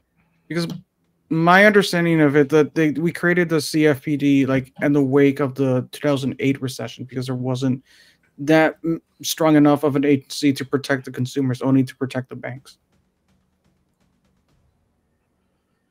I mean, okay, so if it's true that the CFPB, the FDIC technically does. I mean, I don't know. There's some overlap there. Again, this is why we have agencies like DOGE, because while I'm pretty well versed in finance, I don't know all of the ins and outs. I'm like most people. I just use my credit card. I don't think about it very much. I mean, just out of curiosity, like you say, okay, there's 3 different agencies that are responsible for protecting consumers from credit cards. They have some overlap. Credit card mishandling or bank mishandling or whatever. Yeah. Have you ever looked up the goal of these 3 commissions? Well, they're regulatory agencies. So have you ever looked up the point of them? I'm sorry, I couldn't hear you. Have you ever looked up the goal of them? Because it feels goal. Yeah, they're consumer protections agencies. I assume that's right in their name. Okay, well, that's the problem. I mean, you're asking what the difference between these 3 things is, but I asked you, what do you think the deal is? What do you think the difference is? It's a Google search away. I don't. I mean, I can tell you from the top of my head, the It's not obvious, I CFPD guess, does. at least. Sorry, can I just finish my point? And then Yeah. the CFPD does more than just protect consumers. It also provides education. It also, like especially where seniors are really vulnerable to like these scams. It also provides sort of a platform to like address scams. It does a lot of good things. Like that was, at least in my opinion, one of the biggest success of the Obama administration. But I guess you could disagree. Except it apparently was a scam in and of itself because it got ended. Fraud, waste. Well, it didn't get ended yet, but it was like it's been disbanded, or for the most part, strongly reduced. But why do you say it's a scam, though? Why would I say it's a scam? Yeah, I didn't look up why they terminated it. I just looked up that they terminated it. So Trump says it's a scam, so it's a scam? I'm sorry? Trump says it's a scam, therefore it's a scam. Did I say Trump said it's a scam? No, it's Doge. But you said it was a scam, though. DOGE pointed to it as something and examined it and said, this is fraud, waste, and abuse. But why? Like, I'm asking for like the reason, like what makes it fraud, waste, and abuse? I didn't look into it. I am okay with it. I don't really care that much about the CFPD because I've never had any actual interaction with them. It's my impression that agency literally like provides a return on investment. So I don't like if it's already doing that, if it's providing return on an investment, then it's probably fine. But I mean, I doubt that very seriously. So anyway, workforce reduction was another goal in the EO. Can we agree that you guys thought they only eliminated like a few thousand jobs? They eliminated 260,000 federal positions through layoffs and buyouts. Now the buyouts count against us, right? Because we had to pay out their retirements and salaries and whatnot. But that's okay because maybe we just didn't need those people. Well, I mean, it looks like this is what I read, that around 24,000 government employees were fired as a part of a resignation plan. That's a lot of money. I mean, I agree that like there probably was a reduction in federal employment as a result of DOGE. I don't think anybody could possibly disagree with that unless they were like psychotic. Right. I would probably disagree that those were smart, especially since part of the people that they were laying off was the inspector generals. But I mean, I'm just gonna throw my hands up there. Yeah, I would probably disagree that those are good. I would say that they're probably kind of costly, especially when the goal of DOGE is to kind of balance the budget, but then we're paying all of this money for people who should be at work doing their jobs to just stay home as a part of a buyout. Yeah. Well, I mean, the buyout. We see that with like athletes all the time. We'll see like or like a head coach for like a NBA team gets fired and they're still going to pay him $20 million over the next 4 years, but that's because they see it as they're better off just cutting that tie. They're gonna, if they keep him on as a coach and pay him that $40 million, is going to be better worse than paying overall. 10 years and then paying their retirement. Right. Like there may be a cost involved, and I think in a lot of ways this expensive payout that we gave them is kind of like, if we hadn't done this, we would be accused of like you don't care about these people. We do kind of care about the people that we're laying off. We want them to go and get new jobs and stuff like that. We don't want to send them off and just screw them over. I thought that what we did was very generous and probably the best decision to make, because you do want to give these people like a confidence going back into the market. You don't want to dog them. I think we'd be getting accused of inequity if we hadn't been so generous with them. I mean, ultimately like cutting that off, you're fine. Cutting that off, I think, is like still, even if it's like, it costs some money. I think it's still easy to say that like this buyout is long-term a benefit financially. Potentially financially, but then the problem comes with like, there's some, nuances that I don't think we're looking at. So, I mean, for example, like the Department of Government Efficiency firing like 75% of an agency is probably not going to make that agency more efficient. Even if it ends up, saving money in the long run. The idea of increasing efficiency by laying off certain agencies' workforces by like 50%, 20%, whatever. Like there's been testimony from certain civil servants that like their budget's been cut so bad that they need to like rely on hotspots for internet, that they need to like share computers with other civil servants. the idea that the Department of Government Efficiency is recommending like price cuts to this extent and layoffs to this extent to the point where it's actually hindering the agency's ability to work efficiently, I think is acting against what DOGE was there to do. Well, and I just want to add one point, though, that a lot of the people that were laid off were probationary employees, which includes new employees, but also employees that were about to be promoted. So if we're talking about the question of merit, doesn't concern you that we're actually potentially firing some of the best people if these were the people that were actually just about to be promoted to the new position? I've fired a lot of people. So most of the time, it's been my experience that even firing somebody that could have been valuable is they'll find somebody, they'll find somewhere else, and I'll find an employee to replace them if I need one. And by the way, the idea that cutting 50% of an agency hampers its efficiency is just ridiculous. Most of the times when corporately, and this is something I'm sure that Elon knows from the corporate world, a lot of times going through and just identifying what everybody does, you'll find that, on a 20-person team, you have 4 people actually doing the work, and the rest of that team is dead weight, and they just need to go away. And you actually improve efficiency by getting rid of those people. And I'm sure that's been Elon's experience. That's been my experience in hiring and firing people.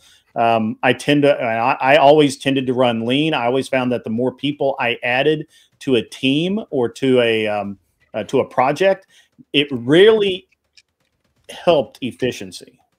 It usually made things worse, if anything else.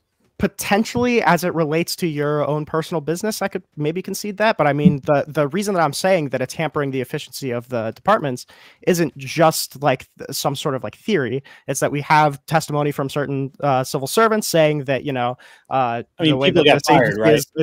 is fucked right now. No, people who are still there, people who are still working as a part of now have to actually like, hey, this is not working effectively, or like the lawsuits that are resulting of wrongful termination is costing a lot of money, or there's other technical staff. There's that famous whistleblower right now, and if you want to doubt the credibility of it, that's fine. But like they're reporting serious data security problems. There was another. That there's like a ton of logons from like Russian IPs. That there were 21 DOGE. There were 21 DOGE service members who resigned upon testimony that the DOGE people that were coming in as a part of Elon's group was mishandling sensitive data. So it's not just that, in theory, laying off 50% of an agency is going to hamper its ability to function, but we're also having like tons of testimonies from civil servants that are saying, these layoffs and these price cuts are inhibiting our ability to function. So I want to sort of respond to this. These federal jobs we were talking about are like notoriously cushy jobs. They like have great job security, great pay. And I think when it comes to these cuts, because it's the government, it really doesn't matter if you're good or great at your job. What matters is, do we need you to do your job? Do we need this job done? This isn't about the employee, because the arguments you're making, if I flip the logic, why aren't we always in a position to hire more federal employees, especially if they'll be great at their job? Like, why not always just be hiring? But at some point, it's like, when do you decide when a federal job needs to exist? It can't be about the person doing it. It has to be about whether that's an effective role that our government needs to be performed. And so the idea that like some of these employees are getting laid off, oh, they were great at their job, they showed up every day, they had all these, benefits and stuff, they had worked for 20 years. I mean, these people have had some of the cushiest jobs to be driving up the fucking housing prices where I live like crazy. I'm kind of excited for September. I'm hoping some of the rents will drop around here. But I think in some ways we have to figure out what justifies a job in the federal government. And a lot of the times you can be great at your job, but if it's redundant or if it, ceases to be necessary, like maybe one year we really need it and the next year we're like, hey, we don't really need this position anymore. Like, we can't be making these decisions based off of like the, personal careers of these federal employees, which sucks for sure. And I'm not saying we can't have like, career benefits and stuff like that. Like that, the federal government is going to have, these perks when you have careers there for sure.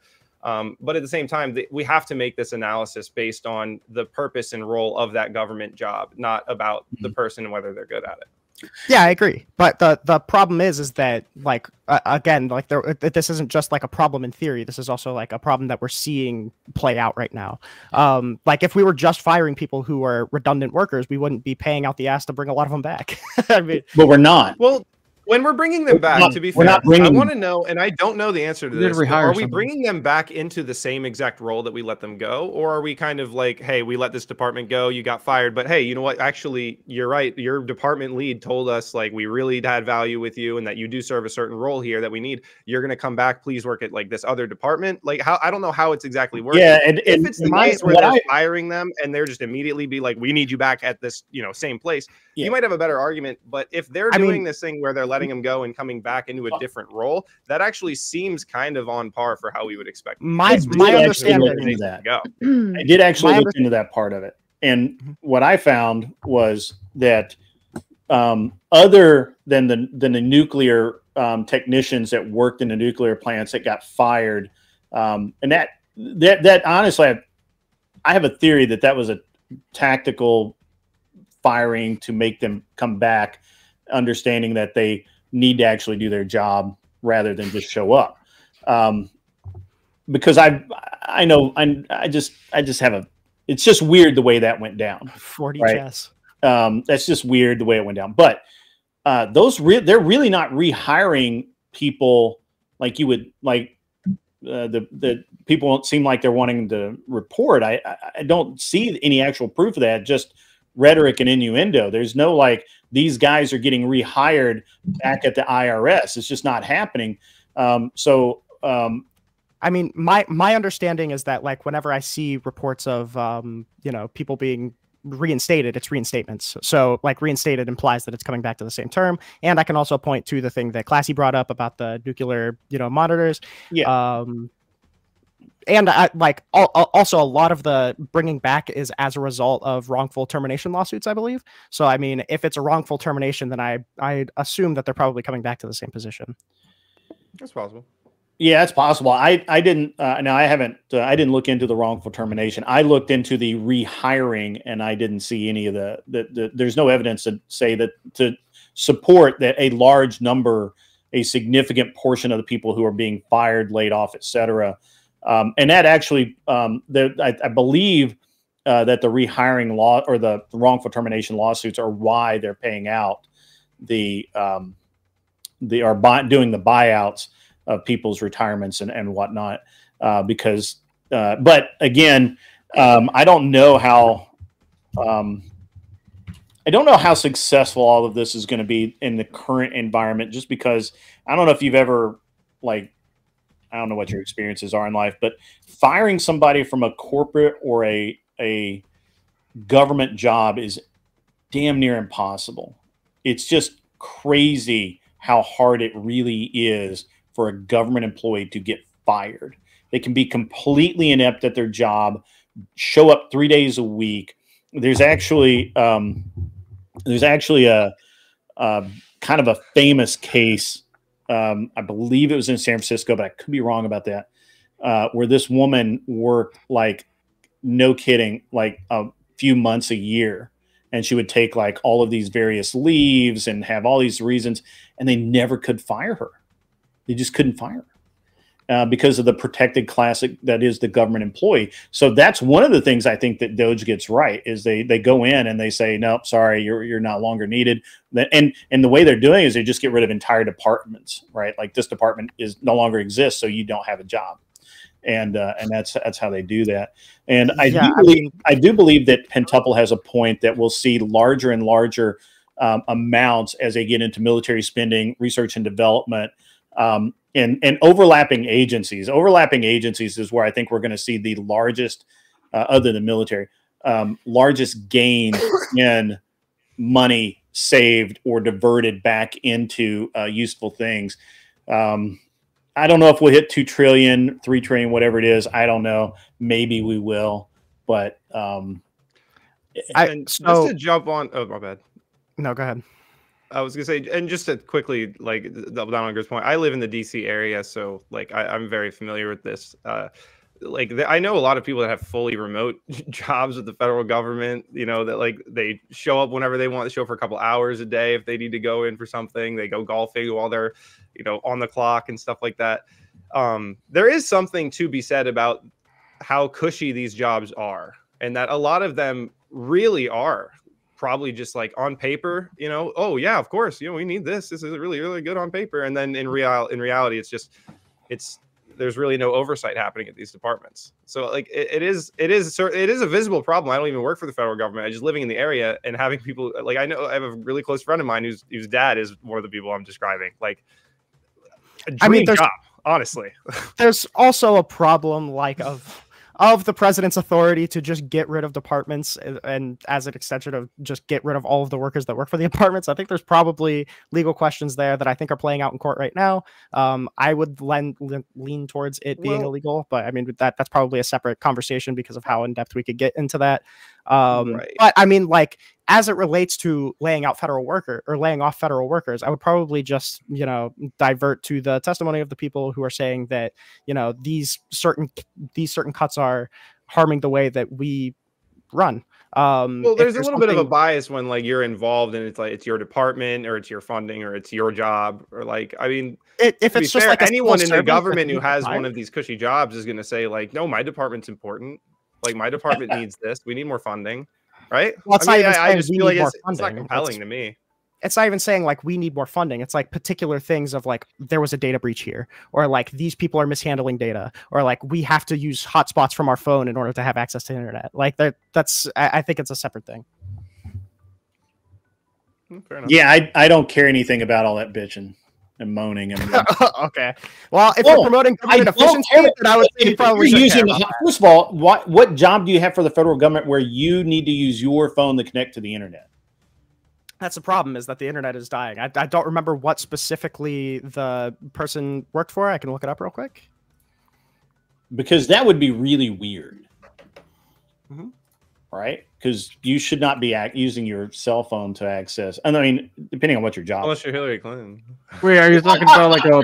Got him. Are you talking about like a personal phone or like a employee phone? Like maybe a BlackBerry. Ooh, oof, oof, oof. No, I'm just playing. By the way, the executive branch can pretty much fire anybody in government that's not elected. Just let you know that. I mean, we can have a. I'll reach out talk about that separately. To Rinyald with this. I do like semi agree and disagree. I think the president's agenda and the president's overarching like platform is what should, you know, be the directive for our federal government. But I also agree with you in the sense that like you don't necessarily want the president micromanaging every single role and position, right? Like there. At the same time, he does have the ability to access the information maybe needed to make a decision on it. So it's a hard question because I see what you're saying, where it's like it's easy for the president to say like, hey, we don't need this department, and it's like, well, did he get through the due diligence of like understanding exactly what that department does and its purpose? Like I agree with that, I guess, but ultimately, I think, especially when we're talking about like, you know, democracy and all this stuff, it's like the president's mandate needs to be tested. I've kind of made the analogy of like society is trying to select a person to go over and manipulate 3 levers. And these levers control how we, you know, there's like the decisions that the government makes. There's one way to challenge who is going over to the levers to decide whether to like put this one up and this one down. That's what we want to do as a society and try this as our system. And then having someone go over and make the levers dysfunctional or to like manipulate them behind the scenes so that when we think we've elected this party or we've elected this president or we've elected this platform, but it's never implemented, you're not really letting us like, you're not really honoring that that's what we wanted to attempt and try, right? I would kind of like, oh, you can just stall us out for 4 years. Like that's, I can half meet you to where like, I mean, there should be some democratic say in these agencies, obviously. But I feel like if an agency is created through an act of Congress and the president takes actions to effectively neuter the amount of the enforcement arm of that act of Congress, it's probably not like faithfully adhering to the act of Congress. And if the people want that, you know, organization terminated, they should probably just vote for different senators, vote for different representatives.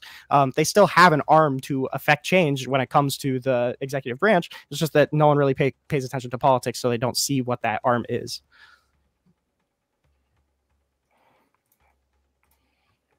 That seems like a pretty convoluted way to go about. I mean, that's firing somebody, and that is not the way our government was founded. I understand you guys like big government. I don't know. That is not the way our government was intended to be. So. I mean, take it up with the Constitution. The president can't just get rid of an act of Congress. That's well, but they're not. It's more like the powerful king, if anything. Well, I mean, certainly are gonna like break down all the balance of powers and stuff, but it's not like it's rock paper scissors where it's like this branch over this branch, and it is really complicated. And the president is the most powerful individual in government, so like the president is on the same level as Congress, right? We can have the executive is led by one person. Then Congress, you have the senators in the House, and then you have the judiciary. That's 9 judges. We do give a lot of deference to the president, and the reason is because this is the only person that's elected by the entire American people. We can have the unitary executive theory conversation another time. I don't think it's super relevant to the topic here. Yeah, that's okay. I mean, you guys, I feel like we are coming to almost a dead end with the topic for you, and I would be interested in if you are, we could close down on your end and then go into open panel if you want to do that. Yeah, that's fine. Okay, because I can do it. feel like it's fine. Yeah. All right. So what we'll do is I'm going to go ahead and drop the members only link in a community post for the members if you want to start shuffling backstage. In the meantime, let's go ahead and give out our closing statements. Rinyald, starting with you. Yeah. So, I mean, I think, the aim of getting rid of fraud, waste, and abuse, I think, is probably noble. I think there's certain things that DOGE may want to do that could be noble, but I think that the way that it was sold was probably dishonest. I think that the idea of cutting fraud is probably not borne out. It doesn't seem like DOGE is any more effective than the Office of the Inspector General at doing it. It seems like they're actually probably way less effective in doing it. There's questions about legality. There's questions about data integrity. There's questions about, how much DOGE is even going to be costing us in the long run. We already know that the OIG has a 26-to-1 return on investment. It just doesn't feel like the need for DOGE, like the question of what do we do about fraud, waste, and abuse doesn't mean that any answer is going to be satisfying. And I don't think that DOGE is a satisfying answer. Thank you, Rinyald. Classy, to you. Yeah, so I mean, I think like our interlocutors basically answered our question, which is the fact that DOGE didn't fulfill a promise. They didn't get the 2 trillion or even the 1 trillion that was supposed to be cut.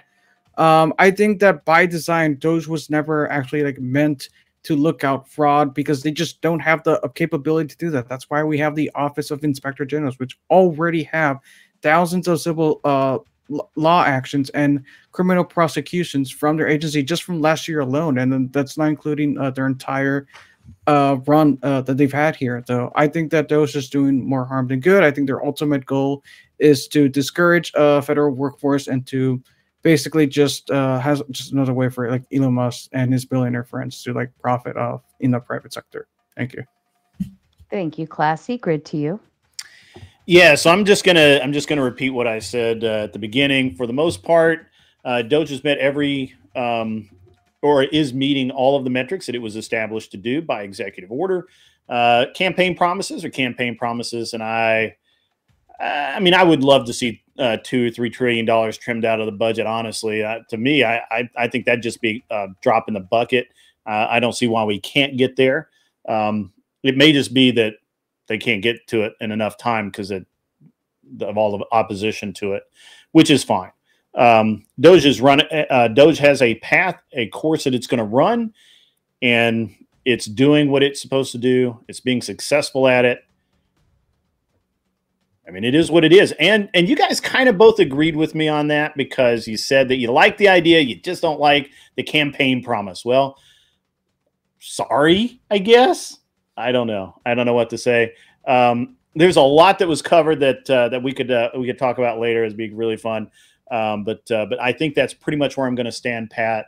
I think the biggest issue that most people have is Elon, and Elon is out in, I think, 3 weeks. I think he's almost at the end of his 130-day commitment. So, and then we'll see what really happens. So limited scope means limited scope, and that's what it is. So Pentuple, take it away, brother. Go ahead, Pentuple. You're muted.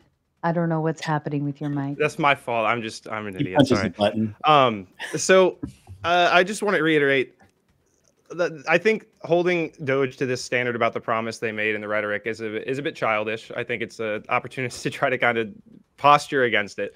The role of DOGE and the promise that they need to deliver on, and I think every Trump supporter would understand this, is updating and modernizing our systems to prevent the waste and fraud before it happens. Retroactive fraud is something we are passionate about and we would love to find, but it's not DOGE's purpose. If it was, and that was all they did, having a temporary program come in, find retroactive fraud and leave would be completely pointless. And absolutely, I would consider that a failure of delivering. So it has to come down to improving these computer systems and the networks to prevent these spending errors from happening in the first place. And I think it is important to recognize that the purpose of a system is what it does. It's not how it's sold to you, what promises were made. If DOGE is successful at updating these systems in a way that does prevent fraud, waste, and abuse, if they do find fraud, waste, and abuse, it doesn't matter how it was sold, what promises were made. What matters is the tangible output of that system. So I think they are delivering on that. Okay, thank you, gentlemen. And I have officially dropped the link into the chat. If anybody would like to start coming backstage, now is your time. A lot of super chats came in for me this evening because, as some of you are aware, it is my birthday, and I am here streaming with you all. That's how you know you're getting old, when We're you on the don't birthday celebrate. Yeah, this is the Happy birthday. show. Thank you. Happy birthday. Happy birthday. Happy birthday, Sarah. Oh. I'm surprised you're not in Asheville with the big debate crew. No, that would have been for me. That would have been a lot harder to get that to happen with. Especially, I've utilized the kids' weekends at Pop too much recently, so I was like, I'm gonna have to pass on this one. So, and it would have been like an 8-hour drive. So, Yeah, I've got to get back to James at Modern Day Debate. He sent me an email this week about DebateCon, and I've been so busy with everything else. My week turned to like garbage already. I know that feeling every week. Literally, I wake up and I'm like, shit, all this stuff I was supposed to get done did not get done. So Monday is always another week. So Powder Dusty in with the big 50 to say happy birthday. Our little OX Cat XO with another 50 to say happy Kissy birthday. Cat. Huh? I call her Kissy Cat because I don't like to say the XO whatever. Oh, Kissy Cat. I like that. Yeah, that's Kissy Cat. Josh with the big 5 says, why is Grid 1 always so wrong? Everyone in the orgy was an employee. Outsiders weren't paid to come in. Nobody was fired because they resigned first. That's not actually true, but it's fine. I had to look. I posted that I would look back into it, and they were hiring people. They were calling it therapy sessions. Ew, really? Yes, really. Mm, and they weren't the only ones. nasty. The interesting thing is that the one that I used, the Mountain Home, they were just one of many VA hospitals doing this. This is apparently like a real thing in the VA hospitals. I actually have a clip. Do you want to play a clip? I got a clip. Shoot it over to me. We'll play it after we hit open. Let me find it. Where did I put that? Skizzy with the big 20 says, happy birthday. I just found your channel recently. Why do your intros go so hard? Thank you. I hear a little on both sides. Some people complain and some people love them. You either love the intros or you hate them. If you hate them, fuck you. I love my shit. I work very hard to make them. Shove off. Right. Get them. Get them. Jess Gerald in with and I wanted to know why, Jess. 127.22. Why that number? Is that meaningful to something that I'm not thinking about? In with that amount for the Mater family. Thank you. And I will be using that amount tomorrow to take my children out for a birthday dinner tomorrow, and it'll be enjoyable. Awesome. Frito, Thank you, with a Gerald. big Thank you. 5, says, happy birthday still, Sarah. Thank you. We have been pre-grifting my birthday this whole week. Plumpy in with a big 5 says, happy birthday. Thank you, Plumpy. And Naomi with a big 10 says, Dono train for the Queen's birthday. That's right. I am the Tomato Queen. And there was only one question in there for you guys, which means I'm more important than Doge. How do you feel about that? True. Pretty accurate. Yep. Yeah. I think that's fair. All right. I've got a full panel backstage waiting to come on. So I'm There you not go, going Sarah. to waste any time. I think All right. I think you have it now. This is funny. Thank you. I'll do open panel and then we'll bring that up. We'll start off with that. All right, here we go.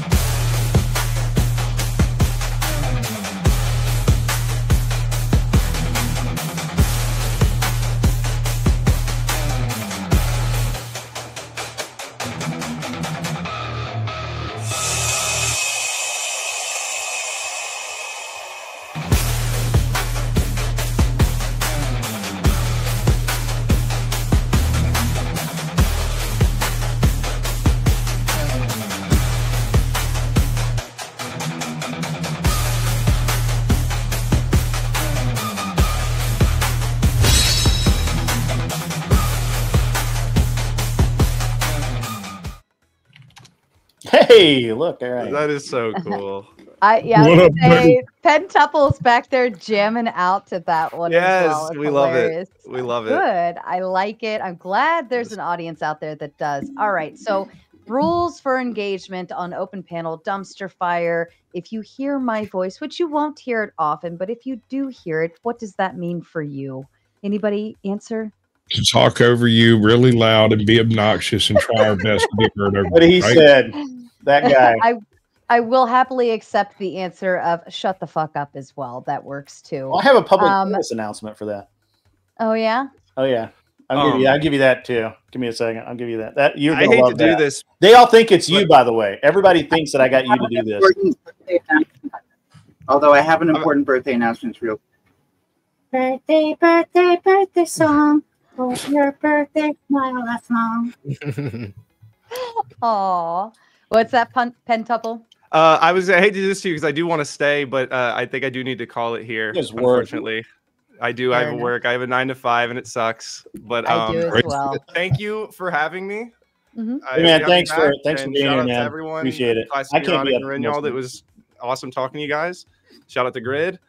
And again, just thanks for having me. And also, intros. So cool. Awesome. Got to give you props for those. Much. I appreciate that, Pentuple.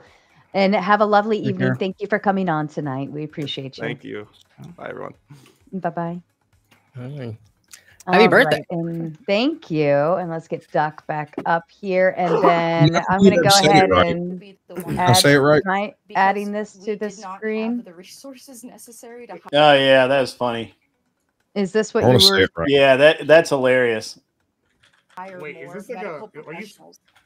Wait, just The volume sucks though. Like, are you saying this is like actually like a predominant like culture issue, like, or is it because of like resources? Well, what I'm saying is that when something like the VA is extremely volume's a little low, Sarah. I'm trying to specific people so that veterans can get the care that they Grid, you're beating your microphone and your keyboard.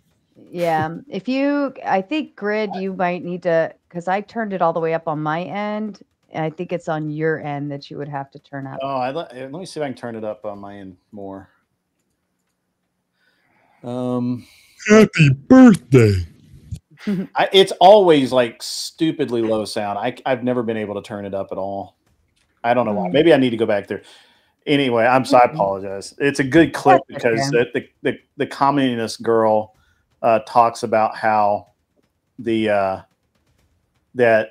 she didn't file an SA claim against this doctor because they needed the doctor more than her, and she quit. And then she starts talking about paying for sex orgies for VA people and all of that. It's an insane like spiel that she puts out. I just sent you something in Discord. Everybody thinks that this is you, and I got you to do this. So this is a public service announcement from the Raging Tomato. So let's hear it. Wait, so is that a self-declared communist, or are you calling her a communist? She's actually a communist. I don't know. Okay, so it's becoming more and more popular. And what I'm going to do, ladies and gentlemen, is I actually have more good news. Not only did we hit 8K for my birthday as requested, but we also, the gauntlet is officially monetized as well. Nice. So what I'm going to do, the gauntlet is officially opened up. I'm going to drop the link here in the chat momentarily. And if you would all like to kindly make your way over to the gauntlet, I can officially shut down the Raging Tomato side, and we can completely maneuver over to the gauntlet, which is my part of my bigger plan for going forward between cutting the debates off and doing open panel dumpster fire. So I'm going to get that set up in the chat. And in the meantime, whoever wanted to start with some thought processes here, go ahead. Play the clip I sent you for the public service announcement. Oh, you want me to play I would just like it? to say really quickly that I'm the only one that brought cake. Thank you, Effigy. Let me see. Hold on. Oh, you sent it to me on Discord. Yeah. Let's see. That's cheating. You don't have to bake tomatoes. Let's see. I'm excited to do my first official help Sarah grift on the gauntlet. Thank you. Let me turn my volume up. Let's see if it comes through. I'm excited to do my first official. Everyone does it. Now you can do it too. Shut the fuck up. Shut your mouth. Shut up. Shut the hole in your face. You can do it. Shut up. And shut the fuck up. By the way, we can all hear that. Yeah. I was playing it in the mic. Yeah. So can I go through something to say? The actual topic. Ready? Go ahead, Mel. Okay, I wasn't sure if we were doing that yet. So I'm actually going off of what Grid kind of pointed out, that most people do actually agree with some sort of way of making the government more efficient. We're okay with that, with the stipulation that it's not a part of a soft coup, right? It's not seeing Trump try to merge the private state with the public, and also trying to get rid of the regulations that makes America a mixed economy, so that way he can have laissez-faire exploitation of the markets. Probably moving off of DOGE a little bit there, but Are we? Well, DOGE is a it part part of of waste, fraud, and abuse to this install AI systems that monitor employees? Is that waste, fraud, and abuse? What do you mean by waste, fraud, and abuse? Trump supporters say waste, fraud, and abuse every 5 fucking seconds, and it doesn't fucking mean anything to you people because you guys don't know math. Amen. How hard is that? How difficult 2 is that? 2 equals 5, though, right? True. Huh? 2 plus 2 is it's at least the identity of 2 plus 2. We're gonna get this Eric here. Are we base 10? Are we using base 10 for starters? We gotta stipulate that, because if we're not using base 10, 2 plus 2 equals something else. Whatever number file uses. There's that liberal logic. No. Well, I mean, it's also worth pointing liberal out. logic. What the fuck is liberal That logic? is math. Where 2 plus 2 this is is like math. a stupid train. You guys see the stupid train you guys start? This is incredible. This is amazing. And just for the record, so you know, I have Joe Cool hanging out backstage. If you want Joe up on stage, you know what to do. The only 2 or 3 people that cannot be booted from open panel dumpster fire this evening would be Grid 1, Classy Neurotic, and Rinyald. Everyone else is fair game. So hang tight, Joe Cool. Yeah, I think it's worth pointing out that a lot of the times, like, I was granting it for the conversation. Sorry, there's probably lag. Oh, sorry, who's talking? I have lag. That's me. I know I can't talk over the original panelists, but like, I just want to say real quick, you don't have to be a liberal to understand base 10 or base 2 numerics. You just have to be slightly better than an 8th grader at math. Okay. The point that I was making is that clearly you would have to divert what we're talking about to base 10 in order for you to say that. 2 plus 2 equals 4. That is you saying that like it's an absolution shows that you don't actually understand that there's other forms of math which can give you different outputs. I just love how relevant You're this bringing up is. something that I love the wasn't talking relevance. about. Yeah, I'm trying to be right in a way when clearly Are we going back if you to go up- kindergarten to figure any of this out? Do we have to go back to kindergarten to figure this out, or can we have intellectual conversations here? Well, is that? I mean, is the game? Are we Clearly, that's not what I psychoanalyzing was Trump talking about. supporters now?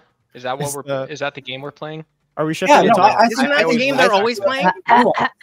Mel, you've got a time out. I'm bringing Joe up. Thank you, Jeremy Ryan. We love you. Okay, But okay, you should go. Yeah, Ask sorry. him. Yeah, so I was granting it for the conversation that like all of the things that DOGE was cutting was fraud, waste, or abuse or whatever. I was granting that for the sake of the conversation because I didn't want to get too bogged down. But to be clear, a lot of the funding that they're cutting and the grants that they're canceling and the people that they're firing isn't actually like fraud, waste, or abuse outside of the classification that Musk determined it was, or DOGE determined it was, or the president determined it was. Not like the prior ways that we would determine something as fraud, waste, or abuse, as in like it's not going to the place that Congress allotted it. Yeah, they've redefined those terms to basically mean like the things we don't support. Yes. Which is different because our Right. government has Which is always been a also mix exactly of how two it different was political told. stripes, and we've Which is- always accepted that other people do things that we don't like, and that Which, we by don't the have way- to exercise the government of everything the other group has done when we come Very into power. good. That's new. That's the Very reason good. why, like that, I was kind of feigning it. The reason why that they're getting rid of the inspector generals is because they're nonpartisan, and DOGE is partisan, and DOGE is going to make partisan spending cuts. And IGs are OIGs partisan. wouldn't. Congress actually not. vote on most of these things, or were they just stuck in pork barrel bills and passed through under the radar? What Congress got to do that's with a You fair any actually of question. these? understand what pork That's barrel like an means, actual though, right? question. You understand how the government works. That's not Like rhetoric. people come in and Oh, get so things. we're going to back up and redefine the government in order to Well, try to. no. I'm just Well, understanding basic One politics, right? You One understand at that a for people to time, vote for one things, at they a have to be promised time, things, right? One No. at a time, please. I can't I'm just wondering hear about the anything. basics. You get that people have to be promised things to vote for things. Like this is how politics has worked since time immemorial, right? So whenever you say pork belly, it's really just comes down to people getting promised things so that they will vote for things, which is how it's always worked. Sounds like politics. So one person's pork belly is another person's needy project in their district, right? So like this idea that anything you don't like is pork is exactly what we're talking about. I'm talking Well, about the what's things that passed under like what do they call it whenever they just extend the previous Executive. not the no, executive no, orders no. when they just extend the financing of something without actually looking at it. I can't remember. I'm about to go look it up. You right Talking on about like it, too. funding bills. I mean, we can all agree that politicians are usually lazy. That's Right. We can all agree That's with where that. I was going with it, really. Okay, so I have a question for Grid. Okay. And correct me if I'm wrong, because it's such an absurd statement that I Sure. feel like I might have misheard it. Did you say that you don't find it plausible that if we cut IRS funding, that they would potentially collect less in tax revenue? Like what? Yeah, actually, that's not what I said. What I said is that you couldn't prove to me by cutting a large percentage of IRS that we would not actually see an increase in efficiency. You can't prove to me that we wouldn't do that. I'm pretty What do you sure mean by verbatim- prove? Well, I'm pretty sure verbatim you said that cut because I brought up cutting the IRS workforce is going to reduce our ability to collect taxes, and you rejected that. Yeah, because we don't have people going door to door to collect taxes. We haven't for like 20 fucking years. I mean, that doesn't happen. Wait, part of a reason why that is though is because we have such a high voluntary compliance rate because people know that if they try to cheat on their That's taxes, not an argument they're against. going to get caught. Specific literally means that they making want an to argument for me. Can I finish my argument? I love it when people make an argument for me. Please, one at a time. We do Go know ahead. the throughput of the IRS, though, right? Go ahead, Like, we know Nanfan. that. I want you to Yes, finish it. Go on, fine. Yeah, so if there are IRS tax cuts, people believe that they are more likely to get away with cheating. That means more people cheat, so you reduce the voluntary compliance rate. And by the way, that causes a vicious cycle because if there's more people cheating, that means everyone else now has a higher chance of getting away with their cheating because the IRS is already strained trying to catch the current cheaters. And you don't capture a lot of revenue because of the like voluntary compliance. And we do have Hold on. Don't fish gallop away. Just come on back a little bit. Come on back. Right. So let's break that down a little bit, non-fine, because you're onto something, but I don't think it's going where you think it's going to go. First of all, Absolutely. Sure, people are going to cheat at their taxes. I don't believe that just because there are less physical employees at the IRS, that more people are going to feel emboldened to cheat on their taxes than did before.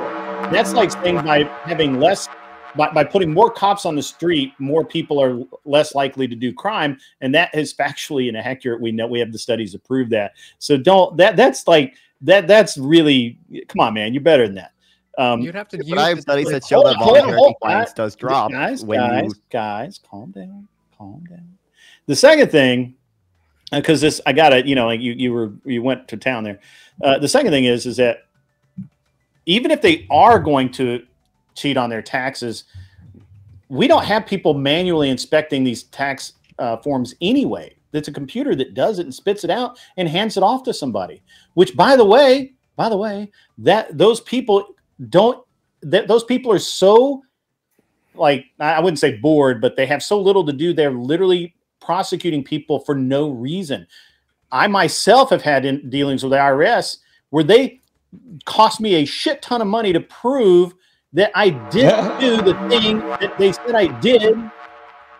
And so you will never be able to convince me that the IRS is even a viable agency. It is literally the worst agency. Grid, I got to ask you something. Okay. I got to ask you something. So if you have a subjective opinion about a government agency that's responsible for collecting however many hundreds of billion or trillions in dollars a year from multiple different types of individuals and tax entities, or corporate entities, and regulating all this. So is there a difference? I'll just ask it this way. Is there a difference between, say, someone like you and Senator Bernie Sanders or Barack Obama? What? What's the what? What was incoherent? Well, first of all, subjective. Literally, most of my opinions about the IRS are going to be subjective. So I'm not really sure what you were. Okay, that's cool. That's it. Sorry, I mean, interrupt the show. My bad. Well, I mean, I didn't understand it either. One thing I would want to, if Grid's whole thing is like, oh, I can't prove that, if we cut the IRS spending, the government's not somehow magically. I don't. What's your definition of prove? It's weird when he's saying like my entire opinion on the IRS is subjective based on my personal experience, but like somehow, which by the way, I do have studies that I can show you that how show opinions that like tend to work. Well, I mean, I don't base my opinion on the IRS based on my experience with the IRS. Great. I base my opinion on the IRS data. Awesome. I can show that cutting IRS. You should. Does actually reduce voluntary compliance. I am certainly fucking glad that Non-Fawn is absolutely not basing his opinion on the IRS on subjectiveness. Generally speaking, if you cut half the employees from a company, it does not do better. Generally speaking, that holds true. Yeah. Well, real quick. So the thing I want to point out is that there's a memo going. There's a memo going around the IRS saying that there's going to be high-level cuts for taxpayer compliance employees. So I don't know like what else they would like. The employees are literally dedicated to taxpayer compliance. So if we're cutting those employees, then we're probably not going to have as much compliance with tax laws. That's just like necessarily A follows B. No, it's not. And then the second thing is that like it's fine. It's fine if you want to base your opinions on a particular thing based off of your personal experience. That's chill. But I mean, don't use that experience to argue against somebody who's coming with like data or facts or like. Well, nobody's giving me provable things. Facts. It is however, a fact that corporations spend millions of dollars a year on efficiency experts to reduce their workforce and enhance efficiency. They don't hire more people. They reduce the number of people and make sure that the jobs assigned get done. And this is what our government needs. We don't need to throw manpower at it. We need efficiency. We need people to understand their fucking job. Where is the government wasteful or inefficient?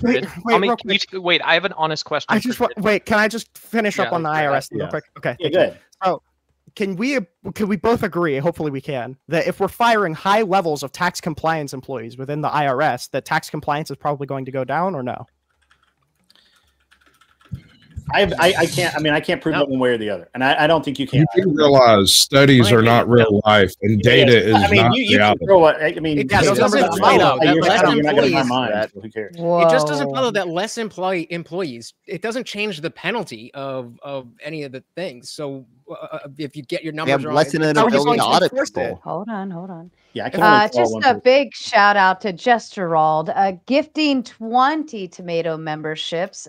He said that there wasn't enough green in the chat, and so he wanted to turn it green. Thank you, Jess, to you. And if you're still watching on the Raging Tomato side, you had best head over to the Gauntlet now, because I'm shutting down the Raging Tomato side, and we will all continue watching over on the Gauntlet. So move your asses. There's still 150 of you watching over on Tomato side. Move your asses over, or else you're not going to be watching anytime soon. I'm going to drop the link in the chat one more time, and then I'm going to end that side of the stream. It will raid you over to the Gauntlet. So choose now or be forced. All right. And So we're just getting there, guys. Hop on over. It's going to be a good show. I promise. So the one more question. I'm sorry. Mhm. So I mean, I feel like this is super applicable. Like, if we were to fire like 80% of the police officers, would you not expect crime rates to go up? Do you know how crime rates are tabulated? An efficiency expert is not going to. You literally asked me, would they go up? I'm asking you, do you know how they're tabulated? That's not an answer. Sounds like I'll give you an answer. Yes, it would, but it's not the same Okay. thing. It's a bad analogy. Do you understand how they're Because tabulated? you need an officer to make an arrest. You can Right. have multiple people. You can doesn't multiple mean people. crime went So up. if we get rid of the tax compliance people from the IRS, then who's going to enforce tax compliance? The ones that stay. The point is, there's too many already. well, then the ones cops that that stay. No. We got to stop. Pause, as my buddy Fabian Liberty says. Pause. Fucking idiot. Dude, the crime rate is tabulated by the number of crimes reported and nothing else. Not how many people are caught, not by actual crime, not by convictions, strictly the number of people who say a crime has been committed. That's the crime rate. So That's why it's the I just worst. asked a hypothetical. All right, I just asked a hypothetical. I don't need to. Yeah, you we don't understand- need to you get into understand the what's being hyper-specific things. But your hypothetical is So a flawed hypothetical. Sure, fine. But even so, it still doesn't make the point, because you need an officer to make an arrest where that Sure. officer is doing the arrest. You can't make any other arrest. And that's Well, I not mean- the case with an IRS agent. I don't even Right. know exactly 20% how it works, but I know that you can't. It's not just one person.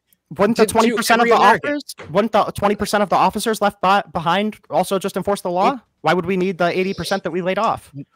No, because then they will, while the 20% are doing arresting, then all the other people who are doing crimes don't have anybody there. I That is agree. not the Yeah, case that's with the the whole IRS. thing. It's Outlined. not Yeah, the same thank thing. you. Is the point? That's the point. It's a bad analogy. Okay.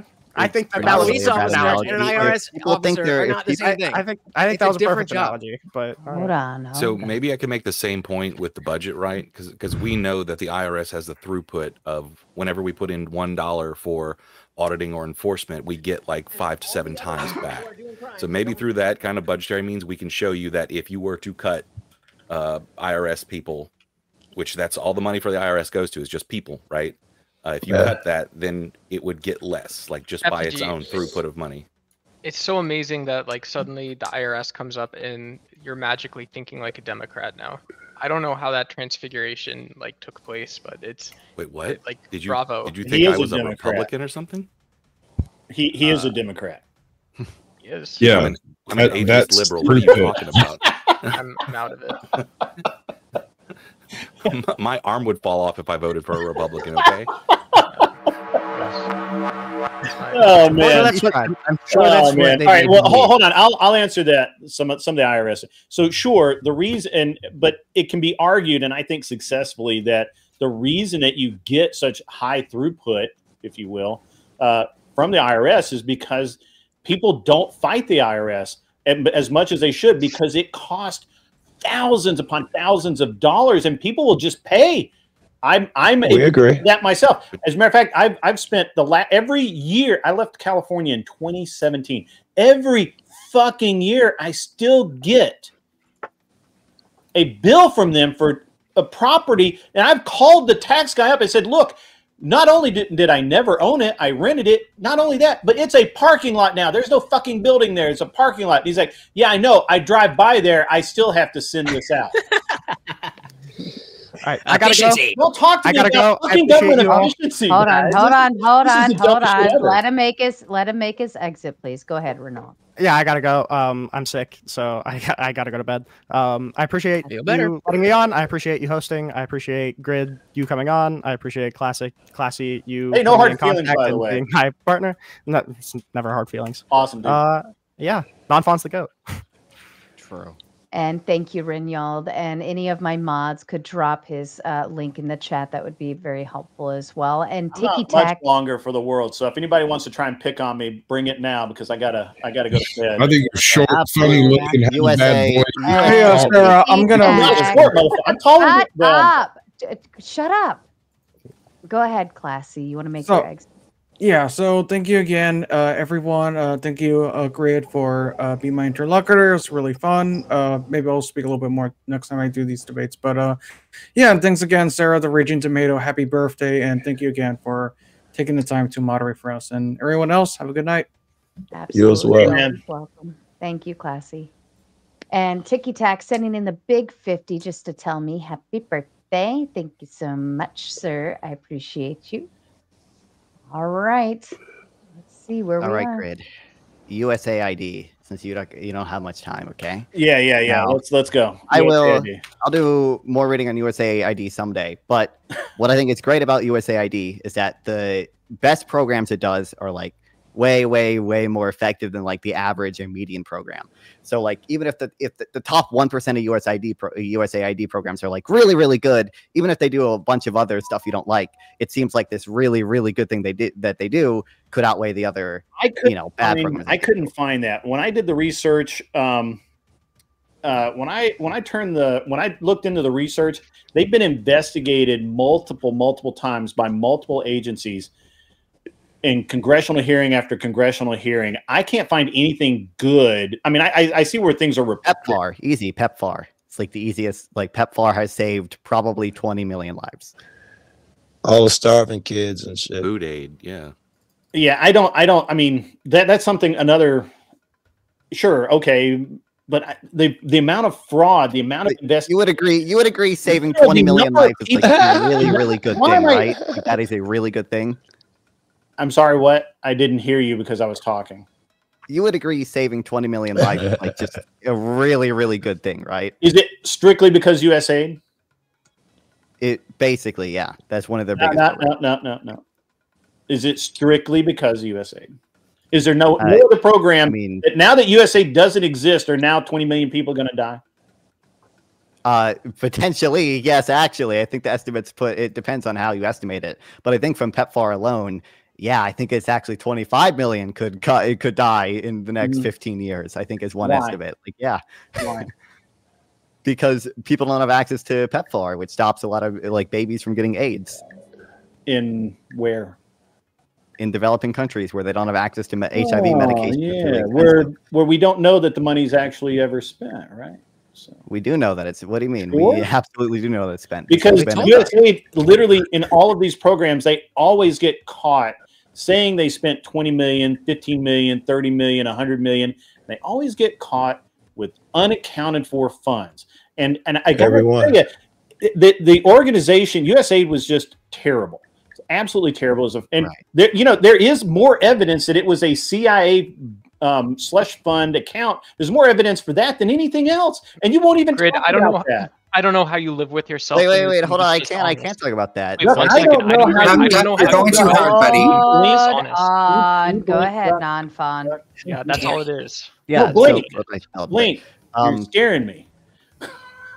So I mean, it seems like I think people greatly exaggerate the extent to which USAID was like a CIA front, but there were some things that USAID did, especially during the Cold War, that were like bad or were like trying to subtly subvert like communists and like you. I understand if you're not an interventionist, which I know you aren't, you might not like. Yeah, that. No, I don't like anything about 20 million lives. It's just like I'm glad 3 million from malaria alone. They expected to die. Yeah, the State Department does way more of what Grid's talking about than USAID, like the State Department itself, right? And I have problems with all. I have problems with all of it. It's not like I limit myself to just USAID.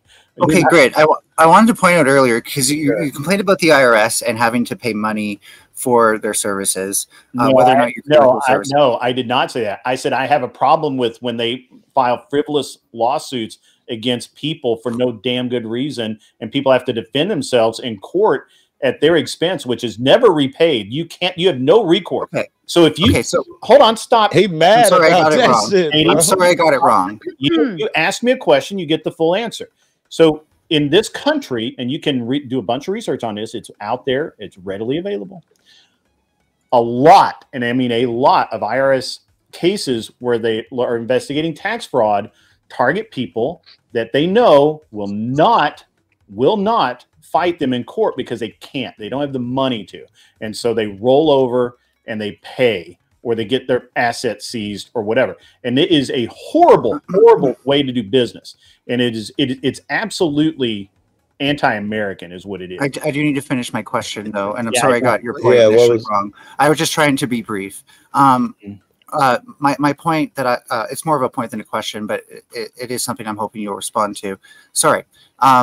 Is that what you're experiencing is the sacrifice of the microeconomic good for the macroeconomic good, right? Oh, that's bullshit. Come on, you're an idiot. Don't throw that out there. Come on, it's better than that. Let her finish the thought. Because you complained about us not knowing where funds go with USAID, we need to keep track of this money, right? And that's what the IRS is here to do. The macroeconomic good is that when we keep track of the money. Canadian. I don't understand. I'd like her to continue and finish, like so I can understand. The IRS does not do that. The macroeconomic good, or the good for the system, is more important for the well-being of the nation than your personal well-being and microeconomic good. So I think that's why you sometimes see this as something that's just existing to persecute you, just like how it would also probably seem like to the people who are applying aid in Africa, like persecution, if they had to pay for tracking the USAID's expenses. I'm not sure where in any of that rambling nonsense there was an actual point, but I'm going to. No, I restated. I had to stop and let you talk, so you're going to stop and let me talk. So here's you're just being bad faith though, because I restated that it wasn't really a question. Well, it doesn't matter. You made a point. I'll make a point.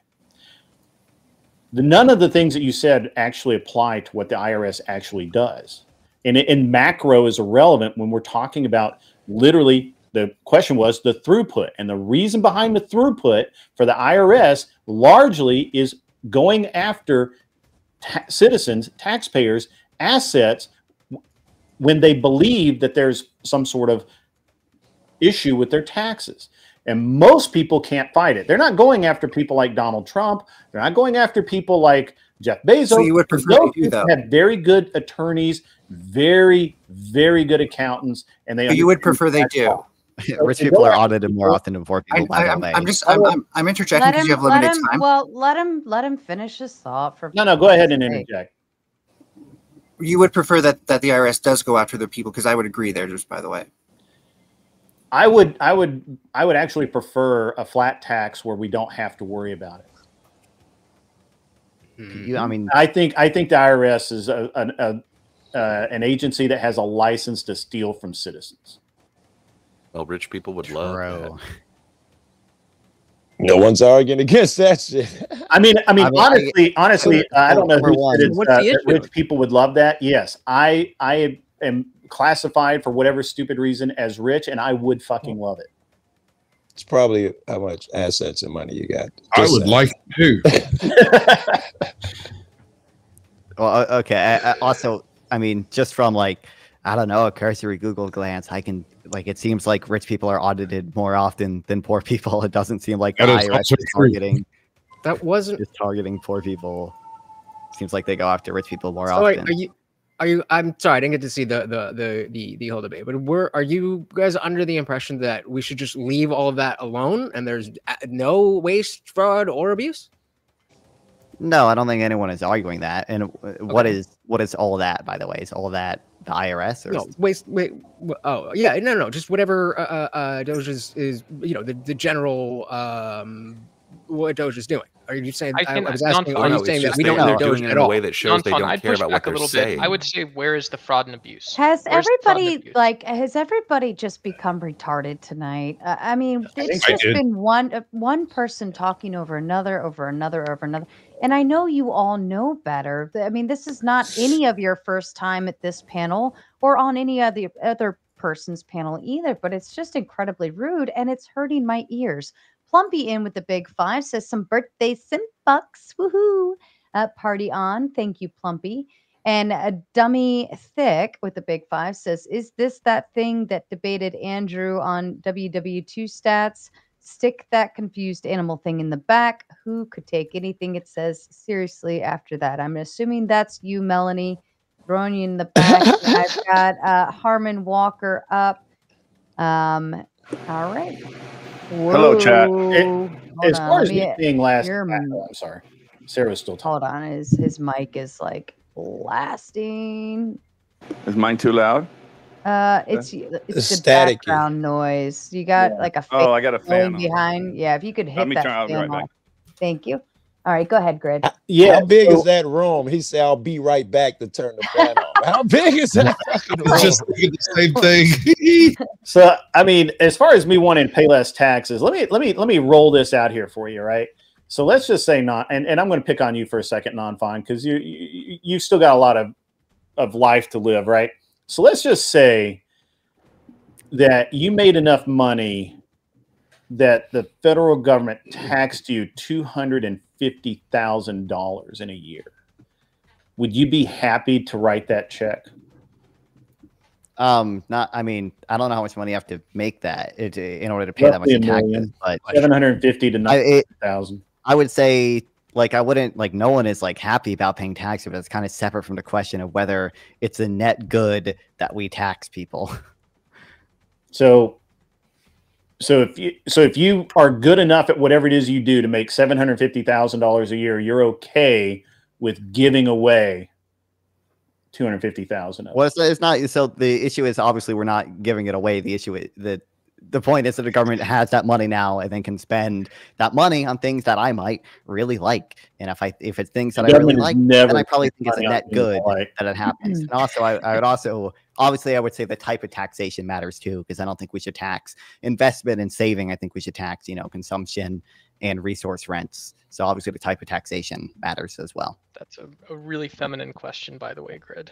And just to let you all know, I have Bane Bear backstage. I have Chairman of the Board and the Powder Dusty. If you want either of those three up, you know what to do. I will bring them up in order of appearance. Bane Bear's first, Chairman of the Board second, Powder Dusty third. So if you get rid of people on the panel, then we can bring the next person up. I had something. Is my mic better now, Sarah? Yeah, oh yeah, way better. I had something to comment from the debate earlier with Grid. Yeah, man. What you got? You made some good statements, and I think sometimes naive, but that's just my opinion. But some of the good statements were you can't fire government employees. I was 31 years working in government. We went through 6 audits, and when they come in there and change and fire the positions, all they do is change the name of the job from, like, we had one called yard captain, and they changed it to counselor. All they did is get rid of that position. It shows, okay, you got rid of all these positions with their salaries. Those people never missed a day of work, changed over, and they were yard captains next. And they did it 5 times while I was in for 31 years. So the same thing, this little fat doughboy Tesla guy, whatever his name is, I can't think of his name now. Elon. He ain't going in there and firing nobody. It's an all puppet show, in my opinion. And then the only thing I would say, naive a little bit, you got it right on saying IRS steals money from you. All it does is no. All taxes is theft of your money. Period. IRS just enforces it. That's all. Yeah, I don't disagree with that taxation is theft at all. I mean, look, man, I've never really liked the idea of paying taxes to start with. When I started making actual money, and the amount of money that I pay personally in income tax can employ 3 people in a year, and you expect me to trust that the government is spending that money better than I can, that's insanity. Yes. Is there anyone who believes that we need a bigger government or that we shouldn't shrink the existing government? Do we all agree on that? No, we definitely It's gotta just get rid of I mean, it's weird because like my position is going to be we should, like, as a percentage of GDP, I would say we should probably be taxing more. I again just think the type of taxation matters. So I probably want to I think right now we tax like 18% of GDP. I probably want to move that up to 25% or something, but I want to do it in a way that doesn't tax investment and doesn't tax savings like we currently do. Are you from America? Grid One has spoken. He says effigy. Let's see, effigy, duck, and dragon can take a break. Bring up the 3 alternates, and then I also have Mo rebuttal. The house. I also have Mo rebuttal just popped up backstage, so he's next in line, and then back to the original Melanie, effigy, and duck after that. So if you want Mo up here, please feel free to do what you need to do. I'll say one more thing to Grid. Grid, you didn't talk about the job changes. They didn't fire anybody. That's why you can't find anybody rehired, because no one was fired and no one was hired. You agree with that analogy that went through? I've experienced that. That's just my experience. Yeah, I mean, look, my parents worked for the government for a little while, and my grandmother and grandfather worked for the government like a large percentage of their life, and I saw it go from like not too bad as a child to being absolutely ridiculous. Like, people just do ridiculously stupid things, and you just can't fire them. And that kind of culture has to go. Like, it just It never will in government. It won't go in government. I know it's not going going to go in government. Guy up. I'm going to tell you why. Try to. Well, good seeing you, Satch, and Joe Cool is always good to see you. Well, there's no same. There's no profit motive in government, so there's no natural force that makes the people involved in the process of government want to do things more efficiently, right? Because they're not going to go out of business if they sit on their hands for a year and don't do anything, right? There's no incentive. And Sarah, I wanted to tell you happy birthday because it's your birthday and you're awesome, and you're, you know, I'm not going to simp for you or whatever, but you don't suck at entertaining people. So I thought you were an icon, bro. I thought you were a black and white photo. You're freaking me out right now. That's funny. That's funny. What's up, Dusty? Thank you, Chairman Hanson. Nobody remarked that You're muted, Flo. Almost shaved. Look at him. Yes, this shit all trimmed. This shit. And it wasn't me that's younger. Do the balls match the beard? Whoa. You've been hanging around those too long, Sarah. Curtains match the Drake there, Dusty. Right. You already know they do. Holy hell. Is your Wi-Fi sucking ball? You know what? Maybe it's your How am I now? much better. That's way better. Much better. Oh my God, that sucked balls. I had kind of a delay though. He's been playing Somebody with his pick up numbers. a 5. 1, 2, 3, 4, 5, 6, 7, 8. 8. It's balancing. Yeah, we got you. 3.1. I had some It might programs I had to also, close. yeah, it also might be doing the local recording. If you click on that little dot, because I've allowed that button, you can probably shut that off if you want. Oh, I'm out of storage space anyway, so. Yeah. Sarah, I'll be quick if you let me go. Oh. That's what he said. Yep. I just wanted to wish you a happy birthday in person. That's all. I just want to say happy birthday. And also, Grid One, you're a legend. Powder Dusty, you're a legend. Fun. Take your autism. Y'all have a good Thanks, Bane Bear. Shout out to Bane Bear. If any of you enjoy stand-up comedy, he has a show that he does that. That's cool. Yeah. So yeah, funny guy. I love stand-up. Yeah. Yeah. Hey, All sorry I'm got popped on here late. I missed the DOGE haters. Before I wanted to engage with them a little bit, but beyond there's that, plenty of them still here. Happy birthday, Sarah! One of the debaters is still here. Okay, so yeah, somebody else take up the mantle. Who hates Doge? I just want to throw a question. Doge? I think it's a great idea. I'm not a fan of it. I think it's a great idea, but it's targeting fucking who Trump's want targeted. Okay. I just don't think that we should have the biggest government contractor ever in the history of the country, the one in charge of it or Well, he won't be participating in in 3 weeks. Yeah. So no, I don't. I still can't figure out how this is not illegal. It's such Illegal. a massive conflict of interest that it's mind-boggling. But I don't even know if he signed the contract. He would never say he's the head of DOGE because then he'd be able to be held liable. I think they just tricked us somehow and had dude in charge. He's carried as a special government employee. He's unpaid, and he has a 130-day contract. I get commitment. I don't know that there's a contract. so he got a loophole to be able to do something he shouldn't be doing. Yeah. Can I hold him accountable? Can I sue him at the end of all of this shit? If he was a government employee, then I should be able to get his personal records It doesn't right matter. He now. doesn't have to do anything wrong. Just the fact that he is in the position he is a conflict of interest. He could be totally great and do nothing wrong, but the conflict of interest. Using that logic, none of So if it was someone else, you'd be fine then? Congress should be in Congress, right? Because there's all kinds of people with conflicts of interest in Congress. I agree with you. Yes. Yes.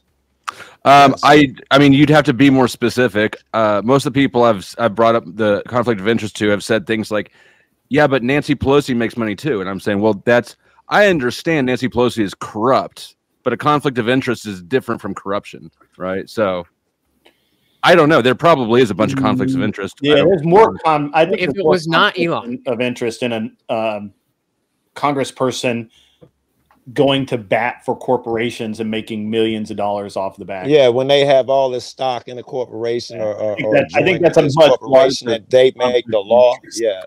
I don't think That's it's a much conflict. larger conflict of interest. You're definitely choosing favorites, but I see your point. I don't care which congressperson it is. If they're making money off of insider trading or even one of the That's a different thing, though. Insider trading is a different thing from and I know that you know this, Grid. So stop acting stupid. Even if it's getting It's through the military IRS bases in their area, right? Like even if it's like, and this is the one that like used to be a big East Coast thing. I'm tired. I'm lacking the fucking state, but I think it was maybe Virginia. They were going to move like a shipyard or some shit, or maybe it was Chesapeake. It doesn't matter. And like the entire reason that they ended up voting in their Congress people was on the idea that they were going to go to bat and keep those military contracts. And I don't know. Happens all the time. This is all whataboutism. But it Basically. happened. It didn't. What about it? That's okay. No. So the question history is, then, can't be a where whataboutism. were you when that was all going on?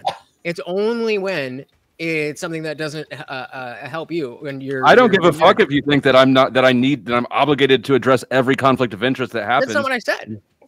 Where was I? I was nowhere. I'm indifferent to it. Okay, sort of well, like that is precisely the point. And so if you can be indifferent to that, and there's people who are actively saying, yes, this is what we want, this is what we voted for. Then, so where were you every time anybody else was slightly hypocritical in their application of their opinions? Anytime I've seen it, I've covered it. Check the channel out. Indian Jesus live every Monday, Wednesday, Friday, 8 p.m. Eastern. Indian Jesus. You have better hair than more me. Jesus is in the internet. I don't think I've seen the Indian Jesus before. Maybe I'm just not on here late enough. That's the new one. I've seen the Mexican Jesus or two. I think I'm only in bed by now because old. Because you're old, yeah. I am. Actually, that is actually the real Jesus. I just talked to him on the phone. Yeah. Oh my God! And if he was the real Jesus, still he wouldn't hating, need a frog. still hanging backstage. I have animated effigy. I have duck, and I have dragon rage waiting for you fine people to spare them. Well, or revive them. I got to peace out. I would love to keep going back and forth with everybody. You're running because I got you on the fucking rope. Rage quit. Rage. It's okay. I would run too. I'll just go back. I'll just go to sleep. I'll sleep quit right here. Like sleep quit. Pretty comfortable. Go to sleep on quiet quitting. I'm quiet quitting. Quiet quit. Anyway, you you should come over to the channel sometime and hang out. We'll chat. Mo, everybody. Non-fun, you're welcome too. You never come up on stage, man. What's up with that? Listen. Okay, Easter was not a good weekend for your not stupid. Sorry, your single. See, oh, man, damn, brutal, right? That was rough. He looks young and innocent, but he'll cut you. He's gonna get I did blade. Good. Even though it was totally rigged, I did like your competition show, and I'm wondering when you're going to do the next one. It was not rigged. We do it every Saturday night, except this past Saturday. I was fucking tired. I had to be up at like 4:30 that morning, and I was like, dude, I'm not fucking. You wouldn't believe how many DMs. You wouldn't believe how many DMs I got though. That's like they were like, you totally won that second one. I'm just saying. I'm not bitching. I'm just saying. People disagree. How many? I'm gonna be honest with you. I did. I'm not gonna do. So are you talking about the second one against you and Ben? Because Ben was, I forget who it was against. Trying to be he was just fucking trolling. He wasn't even debating. Like I did not agree with that either. But the judges spoke, and the judges are the judges. Mm-hmm. Take it up with Anson. He's sitting right there. Anson. What I didn't know it.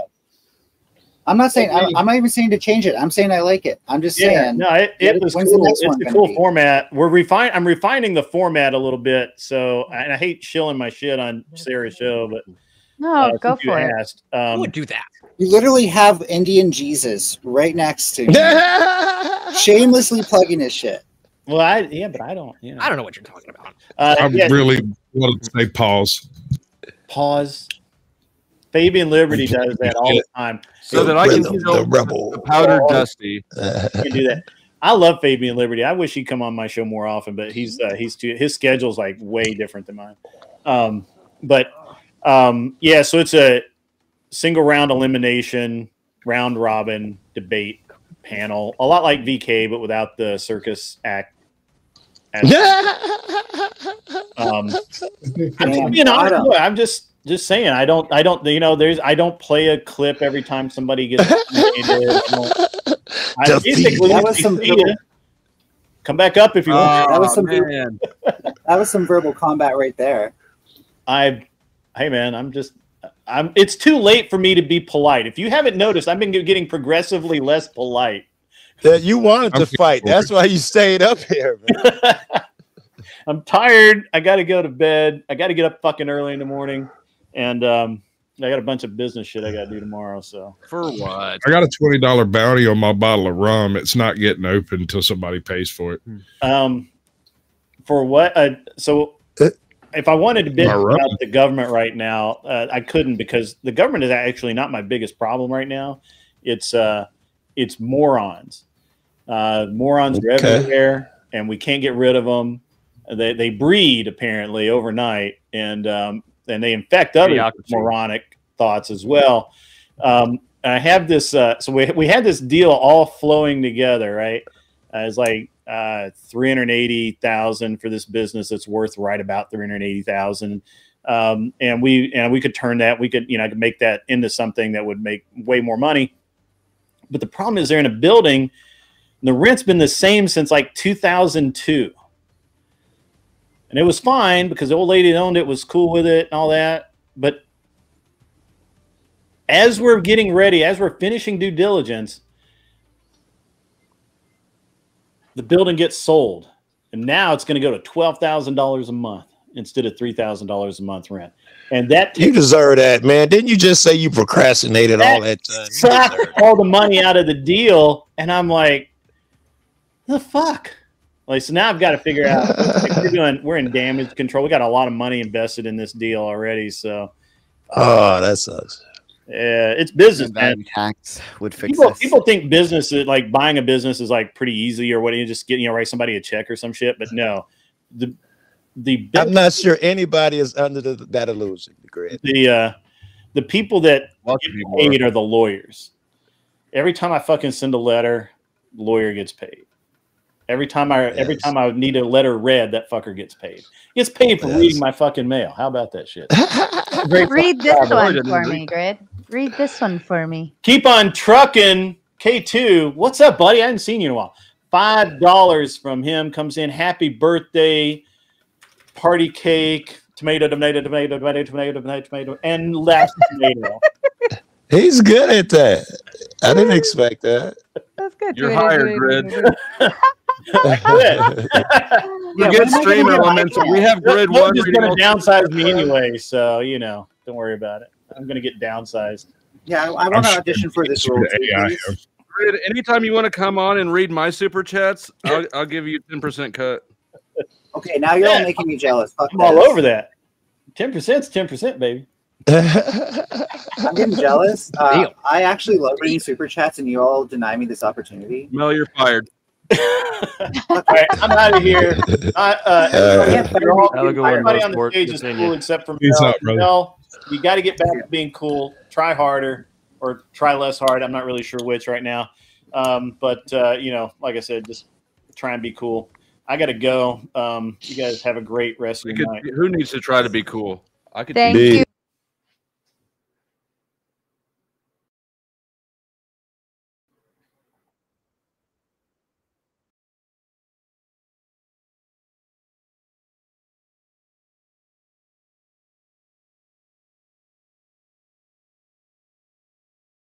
Ladies and gentlemen, I'm glad that you have stuck with it.